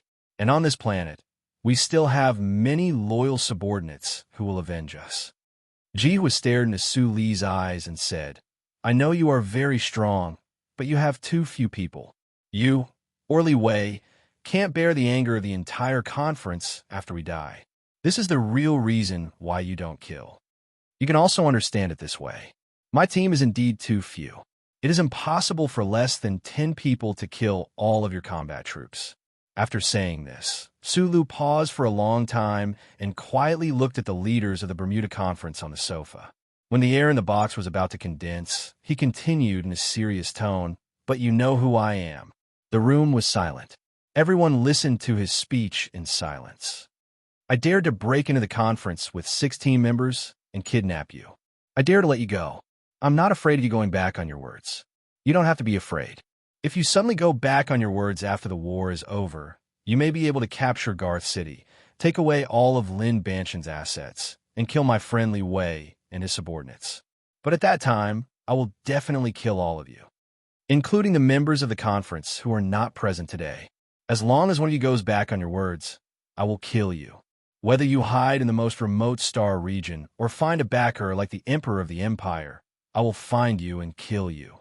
Of course, if I am already dead before then, these restrictions will naturally have no power. But before I die, Su Lu said these words that made people feel inexplicably cold. His expression was calm and natural, but his mind suddenly remembered that when he left the Federation 3 years ago, he left a note to Li Xiaotong saying a similar threat.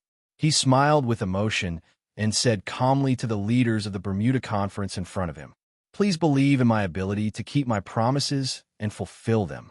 These words hit the ground like a stone, splashing invisible dust and gravel into the ears of the leaders of the Bermuda Conference. They suddenly felt a little difficult to breathe, and their hearts began to beat faster. At this time, in their eyes, Su Li's ordinary face was particularly terrifying, and even his smile was particularly strange and bloodthirsty. The room was silent, and the sofa seemed to be about to be unable to withstand the torture of the pressure. In fact, it was just the trembling of the Bermuda Conference's leaders who were sitting on it that exposed their inner struggle. These leaders of the Bermuda Conference were ruthless and cunning, and they did not care about morality and promises. When they were forced into a desperate situation or the benefits were great enough, they dared to ignore the rules that had been passed down for thousands of years. However, they had to take this threat seriously because the person who spoke was Su Lu. They were indeed unwilling, but in the face of such a simple and direct threat from Su Lu, no matter how unwilling they were, in the end, they would probably become powder under the pressure of the round stone.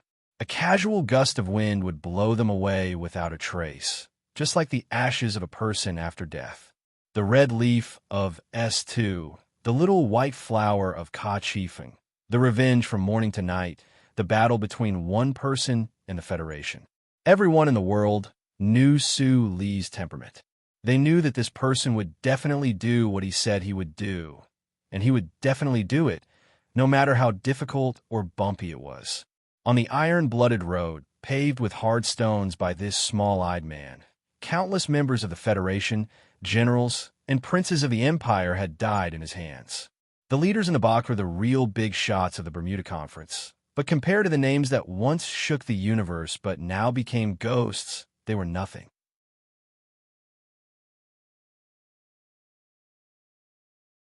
Chapter 9:38. In the dead silence, Su Lu suddenly looked at Ji Hua and said with a smile, "Actually, we have dealt with each other before. You should know my habits." Ji Hua was confused.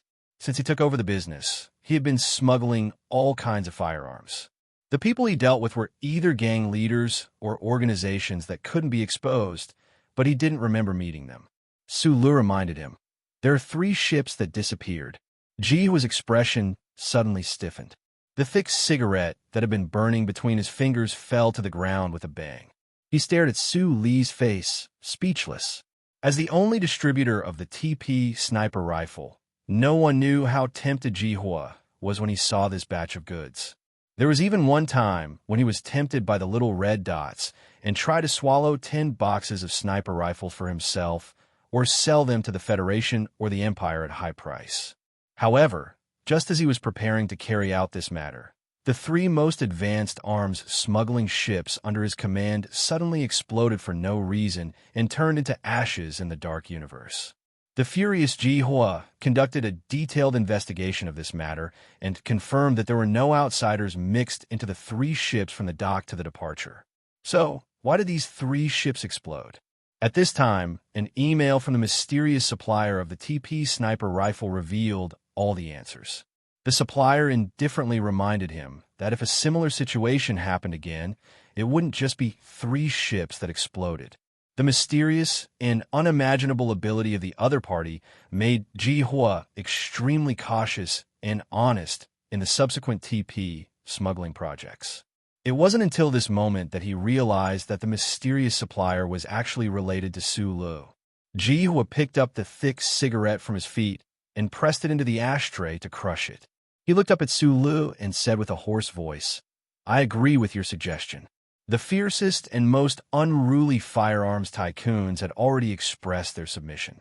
The Bermuda tycoons, who had long been shocked by Su Li's words, no one jumped out to express their bravery and fearlessness. "If no one has any objections, please leave with us to find a quiet place. You can discuss with Li Wei how this war should end in a dignified manner and related details." Sulu explained, "We are outsiders. The negotiation is between you and Li Wei or Lin Banshan." After saying this, he went to the wheelchair, turned it around, and pushed Leonardo out of the room. A heavy military backpack was hanging from the corner of the wheelchair. Inside it were a dozen or so federal military metal identity tags. The owners of these metal tags had all been buried in the smoke and conspiracy of Mo Hua Planet. The wheelchair slowly rolled over Descartes' corpse.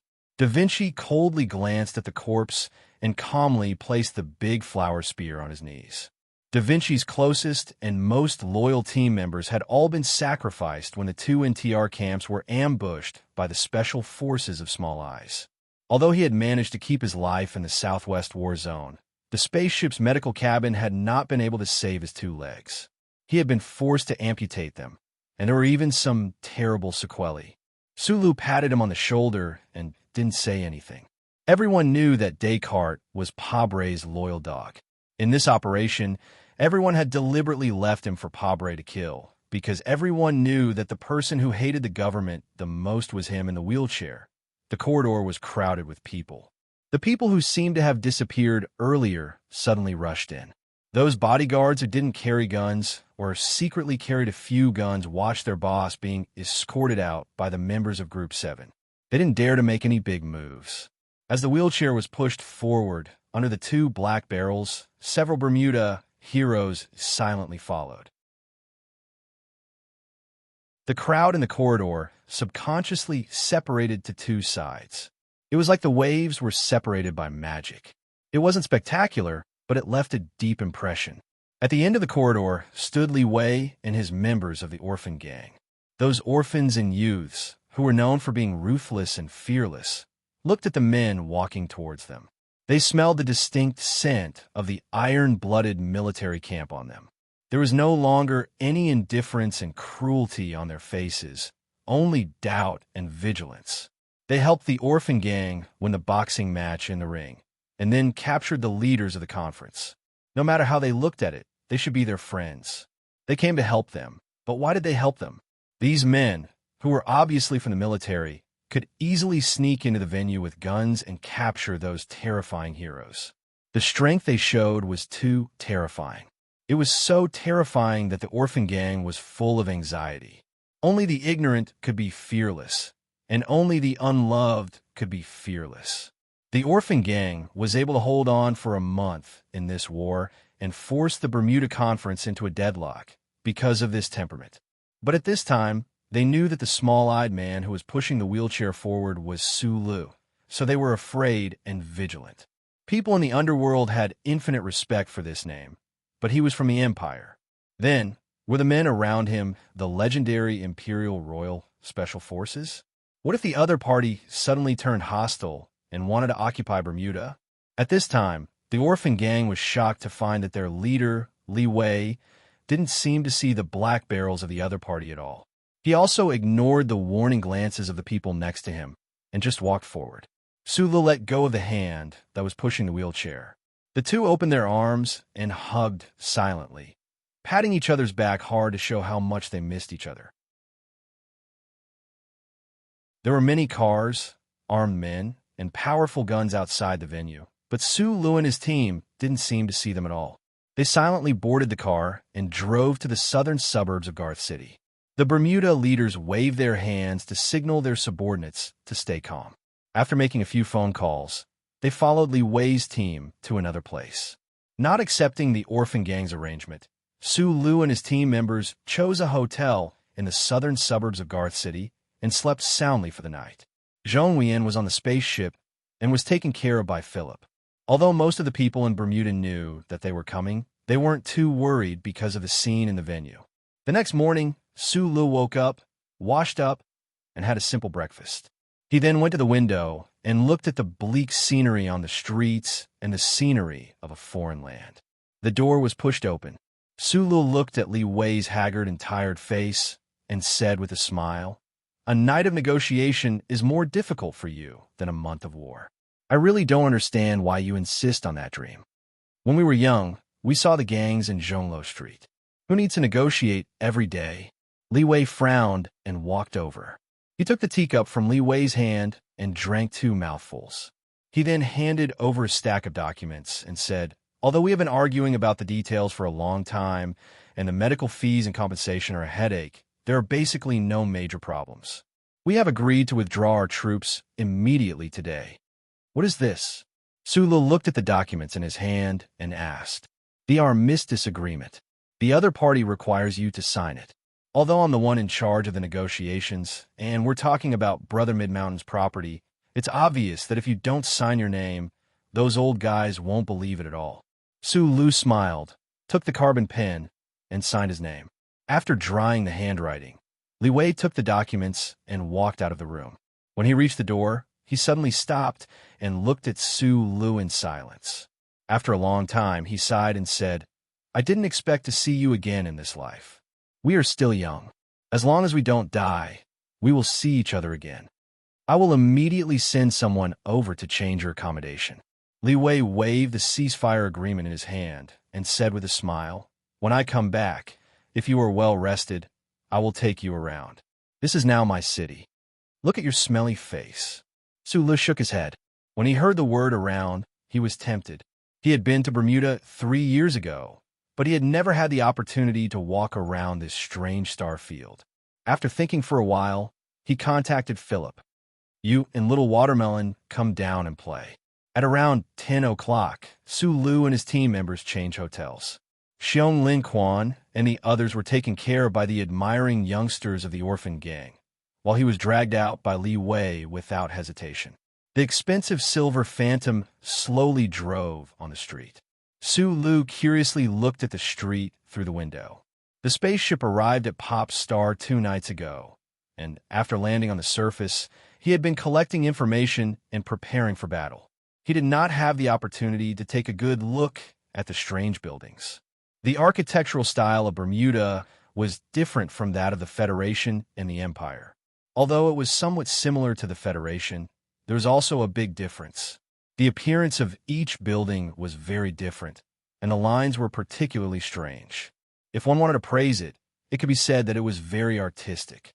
If one did not like it, it could be said that it was very deformed. From the southern part of the city to the suburbs, gun holes and bullet marks could be faintly seen on streets. Because of the war that had lasted for many days, it was full of killing intent. However, in the depths of the side alleys, there was a clear smell of alcohol, mucus, and the like. Su Lu was used to the smell of chaos that was deeply rooted in the flesh of the city. Just like every time he went to the port, his mood would become a little impetuous. Fortunately, the place to drink was very simple and quiet. This was a barbecue stall. It was not open during the day, but when the Silver Phantom, which had become like a protective talisman of Ska City, stopped at the stall, the sleepy boss and the servants immediately showed boundless enthusiasm and excitement on their faces. They quickly set up a small square table on the side of the street. Su Lu and Li Wei had known each other since they were young. When they were young, they mingled together in Zhonglo Street and those mines. Their relationship no longer required any pleasantries. All that was needed was 2 bottles of wine and a few words. "Do you still remember what my dream was when I was young?" Li Wei raised his neck and poured a cup of colorless and transparent liquor into his stomach. The heart-piercing, burning sensation instantly stimulated his face to glow. "Of course I remember. You wanted to become the fiercest black boss in Heshi Province." Su Lu unhurriedly picked up a piece of pig's ear with his chopsticks and slowly chewed it. Then, he lifted the wine cup and sipped it. Although it was slow, the cup was still emptied. "I'm not talking about that. I'm talking about your earliest dream." Su Lu stared blankly. Then, A nostalgic smile appeared on his face. You wanted to stew all the beef from the black market at 6 Zhang stall? If you love me, you can hug me. If you love me, you can kiss me. Uh-huh. This rule is restricted to girls, regardless of age.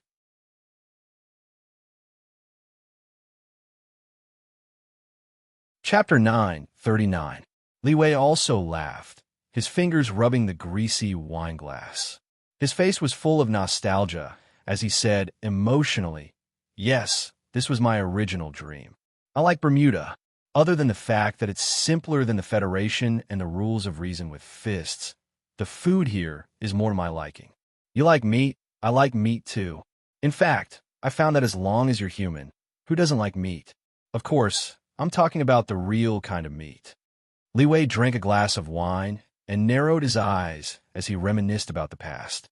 When I was kidnapped by the Thai family and brought to Bermuda, life was actually pretty good. They didn't mistreat me much, but they refused to give me meat. They probably didn't remember that the young captive was actually not afraid of death. What he was afraid of was not being able to taste meat in a place like Bermuda, where he could eat as much as he wanted. He pointed at the house opposite the barbecue stall and said with a smile, "I was there at that time, smelling the barbecue smell every day."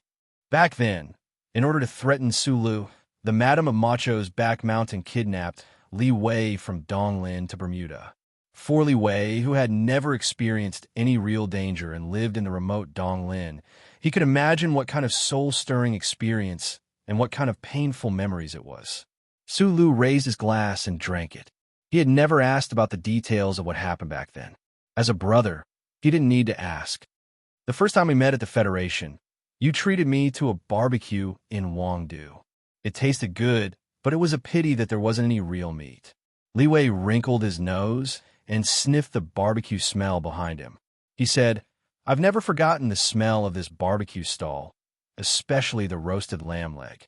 When I was locked up at that time, I could even hear the sizzling sound of the lamb leg dripping with oil every night. At this moment, the smell of roasted lamb leg and the clear, sizzling sound of oil coming from the barbecue stall behind the small table made the two look at each other and smile." Li Wei wiped his mouth and said loudly, "So when I came to Bermuda, the first thing I did was eat roasted lamb leg at this stall for a month. In the end, I vomited."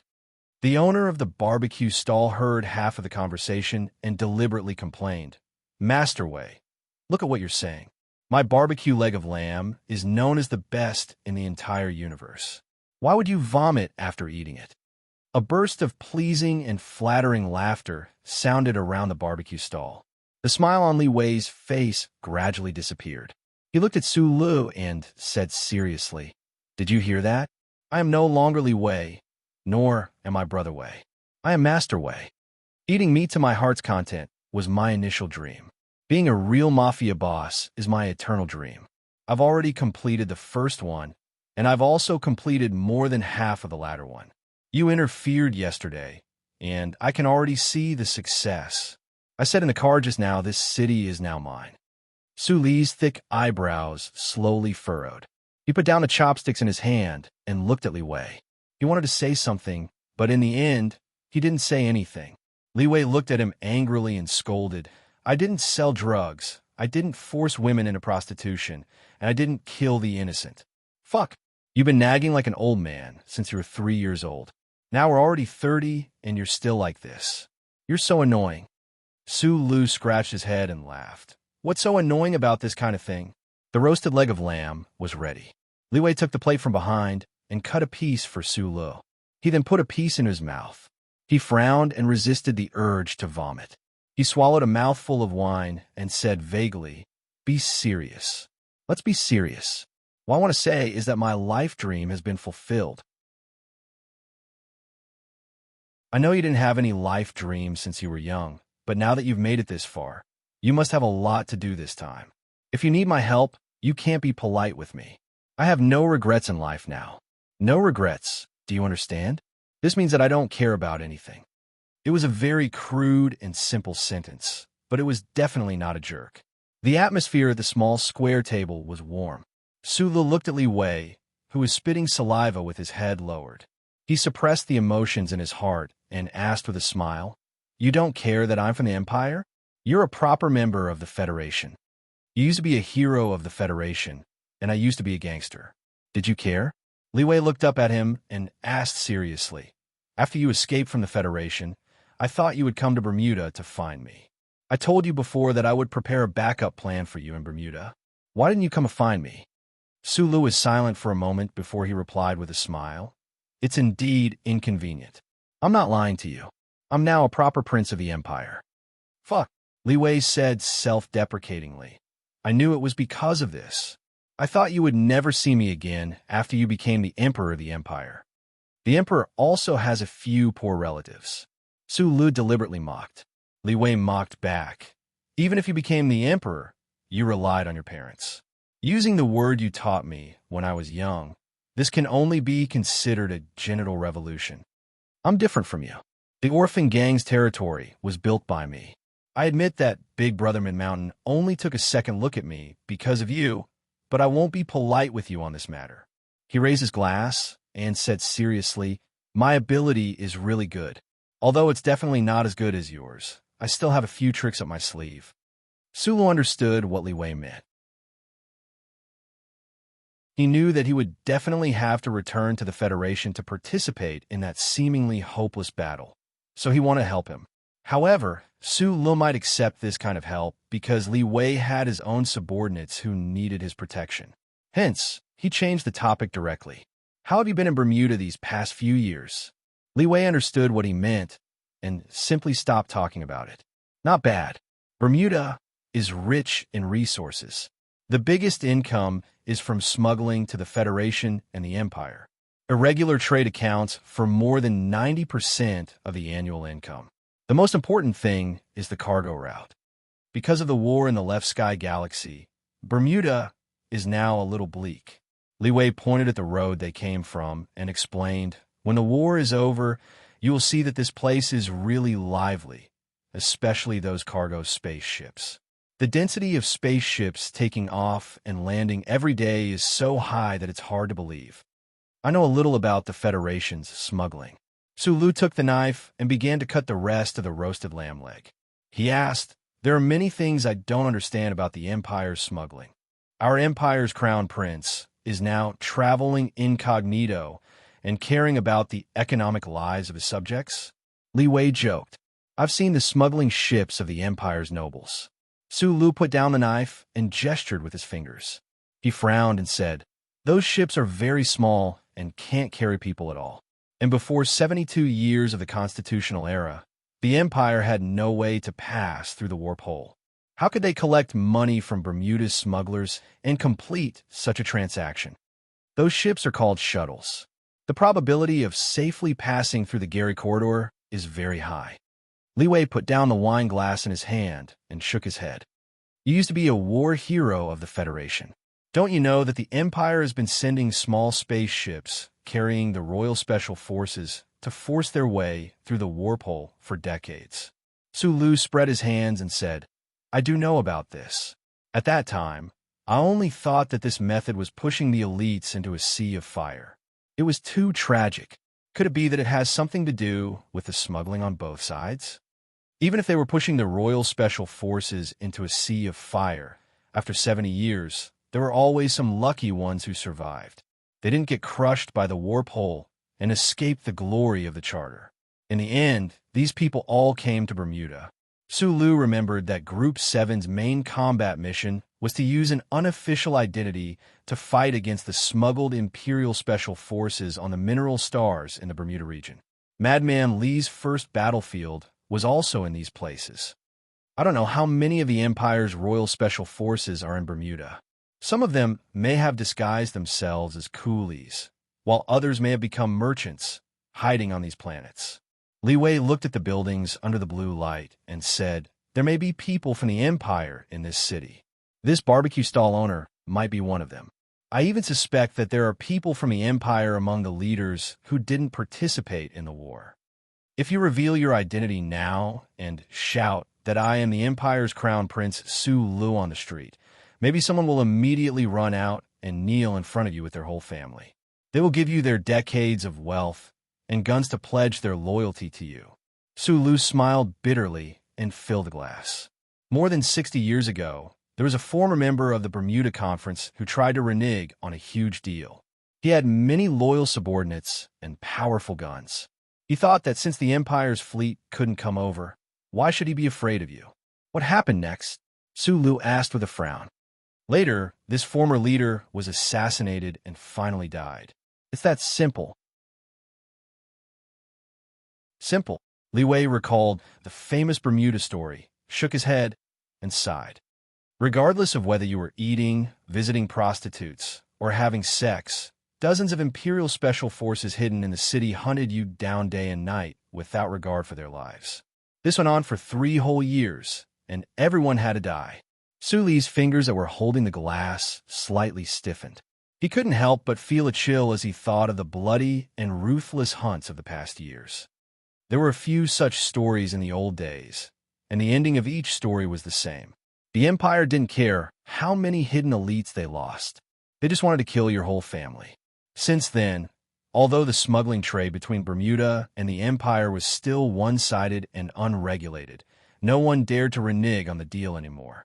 As for the payment you asked about, because the currency is not universal, the transactions between the two sides are all about the exchange of goods, especially aircraft and related technologies. The Empire offers the highest price. Although Bermuda's standard in this regard is not as good as the Federation, it is better than the Empire. The Federation doesn't care. Many people in Bermuda have always suspected that Lin Banshan suddenly came to Bermuda to supervise this trade on behalf of the Federation. After the incident in February of that year, no one in Bermuda dared to go against his will, and then the import of aviation technology to the Empire completely stopped. Sulu listened to this, and his eyes gradually narrowed.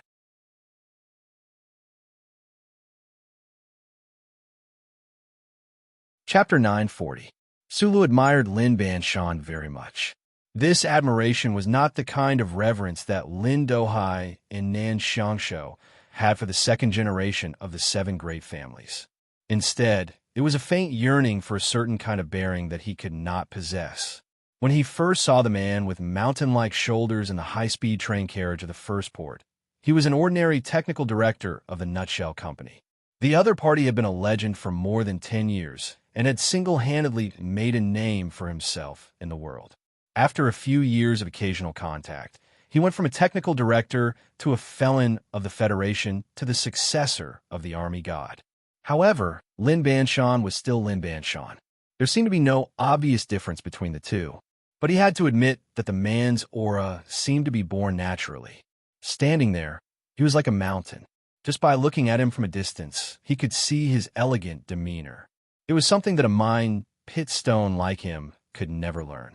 At this time, when he heard the rumors from Bermuda, he couldn't help but think of a certain Federation rumor that Tai Ziyuan had once told him. Before the former director of the Bureau of Proclamation retired, his favorite candidate was not Shui Jiadong, who had been an assistant for many years, but Lin Banshan, who had no connection to the Bureau of Proclamation in the eyes of outsiders. Sulu frowned, narrowed his eyes, and said thoughtfully, "The Federation can do whatever they want in a foreign land like Bermuda. Lin Banshan is really not simple." "Of course not." Li Wei looked at him and said seriously, "No matter how strong you are, even if you become the crown prince of the Empire, I can still treat you as a brother. But for someone like Lin Banshan, even if he wanted to treat me as a brother, I wouldn't dare. He seems to be born to be below others. For example, in a venue, even if he sits quietly in the last row, everyone will think that the last row is the front row. You have a very high opinion of him, and he is very artistic," Sulu said with a smile. Li Wei shrugged, drank the wine in front of him, and said with emotion, "Because that person is very artistic." Bermuda often describes his vision as being dedicated to appreciating beauty in the universe. Don't you think this is sour? But this is really apartment. All the people of Bermuda, including the big shots you saw at the meeting yesterday, if they were to tell the truth, they would definitely believe that Lin Banshan is most suitable for the job. It's either the president of the Federation or the emperor of the Empire. Sulu gently held the wine glass and smiled. Could it be because of this temperament that Lin Banshan refused to be the director of the Bureau of Proclamation? Li Wei continued. But to him, being the president and emperor is the stupidest thing to do. There's no point in being responsible for the country and the people. It's not as comfortable as being the king of the underworld in Bermuda. Sulu shook his head and said, everyone has their own responsibilities. Lin Banshan broke out of the family and became the rarest rebel of the 7 great families. He seemed to have no feelings for the family, but he still wanted to protect his useless younger brother. Now, he still wants to return to the Federation to fight the government on behalf of the family. Li Wei smiled and did not continue the topic.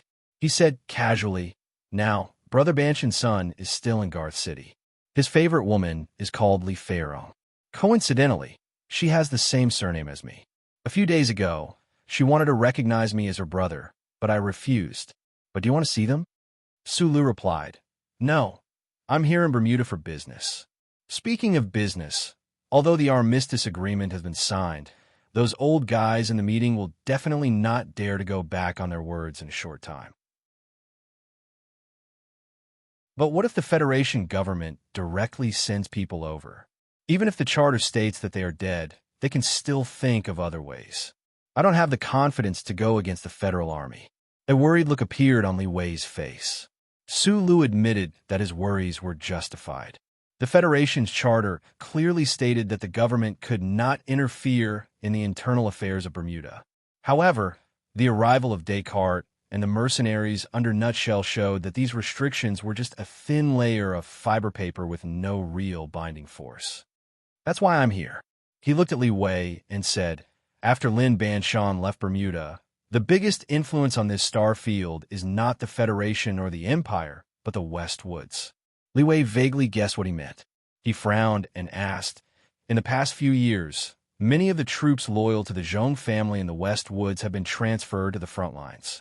I also heard that the Capital Ring has been controlling the amount of strategic supplies and weapons. You should have heard of the Iron Fortune Teller. In the past 3 years, they have been secretly and openly supporting the Zhong family in the West Woods.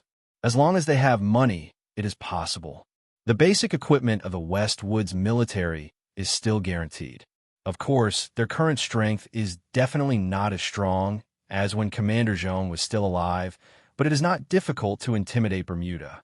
After a long silence, Li Wei sighed and said, that's good. Sulu asked curiously, what's good? Abducting girls is great, especially abducting Silin's, Zhong family's little princess, for 3 years. That's the best thing. With just a few words, I can be sure that Silin's military will send troops over to support me. Li Wei shook his head and sighed. When I was in Wangdu, I saw her. She left a deep impression. That little girl is the first person I have ever seen in my life who has not seen pirated discs. She is indeed the little princess of the West Woods Zhong family. He asked very seriously. I saw her before I left the hotel. The little girl has grown up and become very beautiful. When are you going to make your move? He looked very serious, but in fact, he was very shameless. Sulu glared at him. Li Wei shrugged indifferently, then looked at him seriously and asked, at such a tense time, you can't have appeared in Bermuda just to support me. In fact, before you came, you probably didn't know that I was in danger. What do you want to do? This time, there are 4 things besides the West Woods. Sulu frowned slightly, and after a moment of silence, he said, I want to find a way out for my brothers. Going to war with the Federation government is very dangerous. Once we fail, even if we're lucky enough to survive, my brothers in the team will no longer be able to find any foothold in the Federation. Bermuda is their only backup, their only way out. Speaking of this, he remembered that when they left Ink Flower Planet, in order to leave Paul and the 2 Imperial soldiers behind, the spaceship did not directly fly out of the atmosphere. When they landed at the Imperial headquarters, Xiong Linquan and the others' faces were very ugly. They can't go to the Empire. Sulu looked at Li Wei and said, if that day comes, I will entrust all of Xiong Linshuan's brothers to you. I hope you can treat them well. No problem, Li Wei replied with a smile. You know that one of the important reasons I came to Bermuda is to leave you a way out. Since you can't use it now, It's not a waste to let your brothers use it." Then he excitedly added, "In the future, with a group of 7 men wandering the streets, who would dare to provoke me? I really want to advise you on this matter." "Virtue," Su Lu said with a smile. "The fourth reason is that I want to see you and see if this oldest friend of mine still has this virtue." Li Wei did not laugh. He noticed that Su Lu did not say the reason, but did not ask. He said in a deep voice, "You seem to be saying your last words. It's inauspicious. In the past, when I was in the Federal Army, before 3320 went on a mission, before I went to kill Macklin, there were many times when I left my will like today. I even wrote 2 copies of my will." Su Lu smiled and continued, "But I'm still alive now. I left the Empire on a ship, passed through the Gary corridor, avoided the glory of the Charter, and came to your territory. I'm sitting in front of you alive, eating barbecue and drinking with you." He patted Li Wei on the shoulder and said seriously, "It's really difficult for smelly and indestructible Eastwood mine pit stones like you and me to die." After the emotional hug with Paul on Mo Hua planet, Su Lu and his sister, Huai Chaoshi, had a conversation that no one knew about. In that conversation, the angry and disappointed princess sternly opposed Su Li's stupid decision to return to the Federation to fight for those Outlanders, and tried to use the most powerful means to turn this objection into reality. Su Lu did not resist, but when Huai Caoshi's fist was about to hit his head, he said something very similar to the above sentence. He said it very sincerely, so sincerely that he felt that he was a stone that would not die. However, the edges of the white stones in the Eastwood mine pit would be weathered by time. The stones on the top of Kaki Peak would slowly collapse under the light of the stars in the vacuum. The hardest diamond would be worn out into a tacky appearance. It would be worn on the finger of a woman to show her pride and stubbornness. How could there be a stone that would exist forever in this universe? At the small square table of the barbecue stall, the brothers who had not met for a long time no longer repeated the seemingly firm and powerful conversation that was, in fact, too complicated and tasteless. They officially began to drink and compete in drinking. When they were tipsy, they began to recall bits and pieces of their childhood like old men. For ordinary men, 30 years old was the prime of their life. However, for Su Lu and Li Wei, they had come from the remote and desolate Eastwood mine pit to the starry sky. In just 30 years, they had experienced stories that ordinary people would never experience in their lifetime.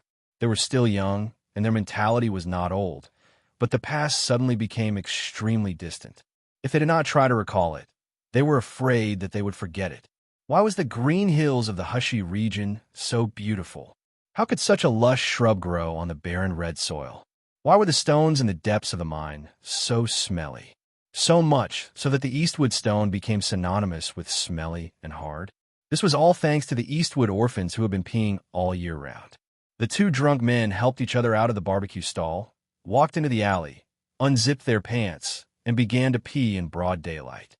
Li Wei drank until he vomited, but he insisted that it was because the roasted lamb leg was too fishy. Su Lu also drank until he vomited. He had never thought about whether the qi in his body could dissolve the alcohol. Even if it could, he would not bear to, because what he drank today was not just wine, of course, it was also not some damned loneliness, but the past. It was a very sour word, but that was what the 2 boys at the small square table of the barbecue stall thought. Every time, they thought that they would never be able to return to the days when they were little boys, which man would not secretly feel sour in his heart. Both of them were in high spirits as they returned to the hotel. However, just as they entered the hotel lobby, a 15 or 16-year-old youth saw the drunk Li Wei and did not hide the disgust on his face. He frowned and reprimanded, "Why are you so drunk? You know what kind of situation you are in, but you are not cautious." The boy's clothes were simple but expensive, purely hand-sewn. It was obvious that his family was not ordinary. At this moment in Bermuda, he actually dared to treat Li Wei with such an attitude. That could not be described as simple.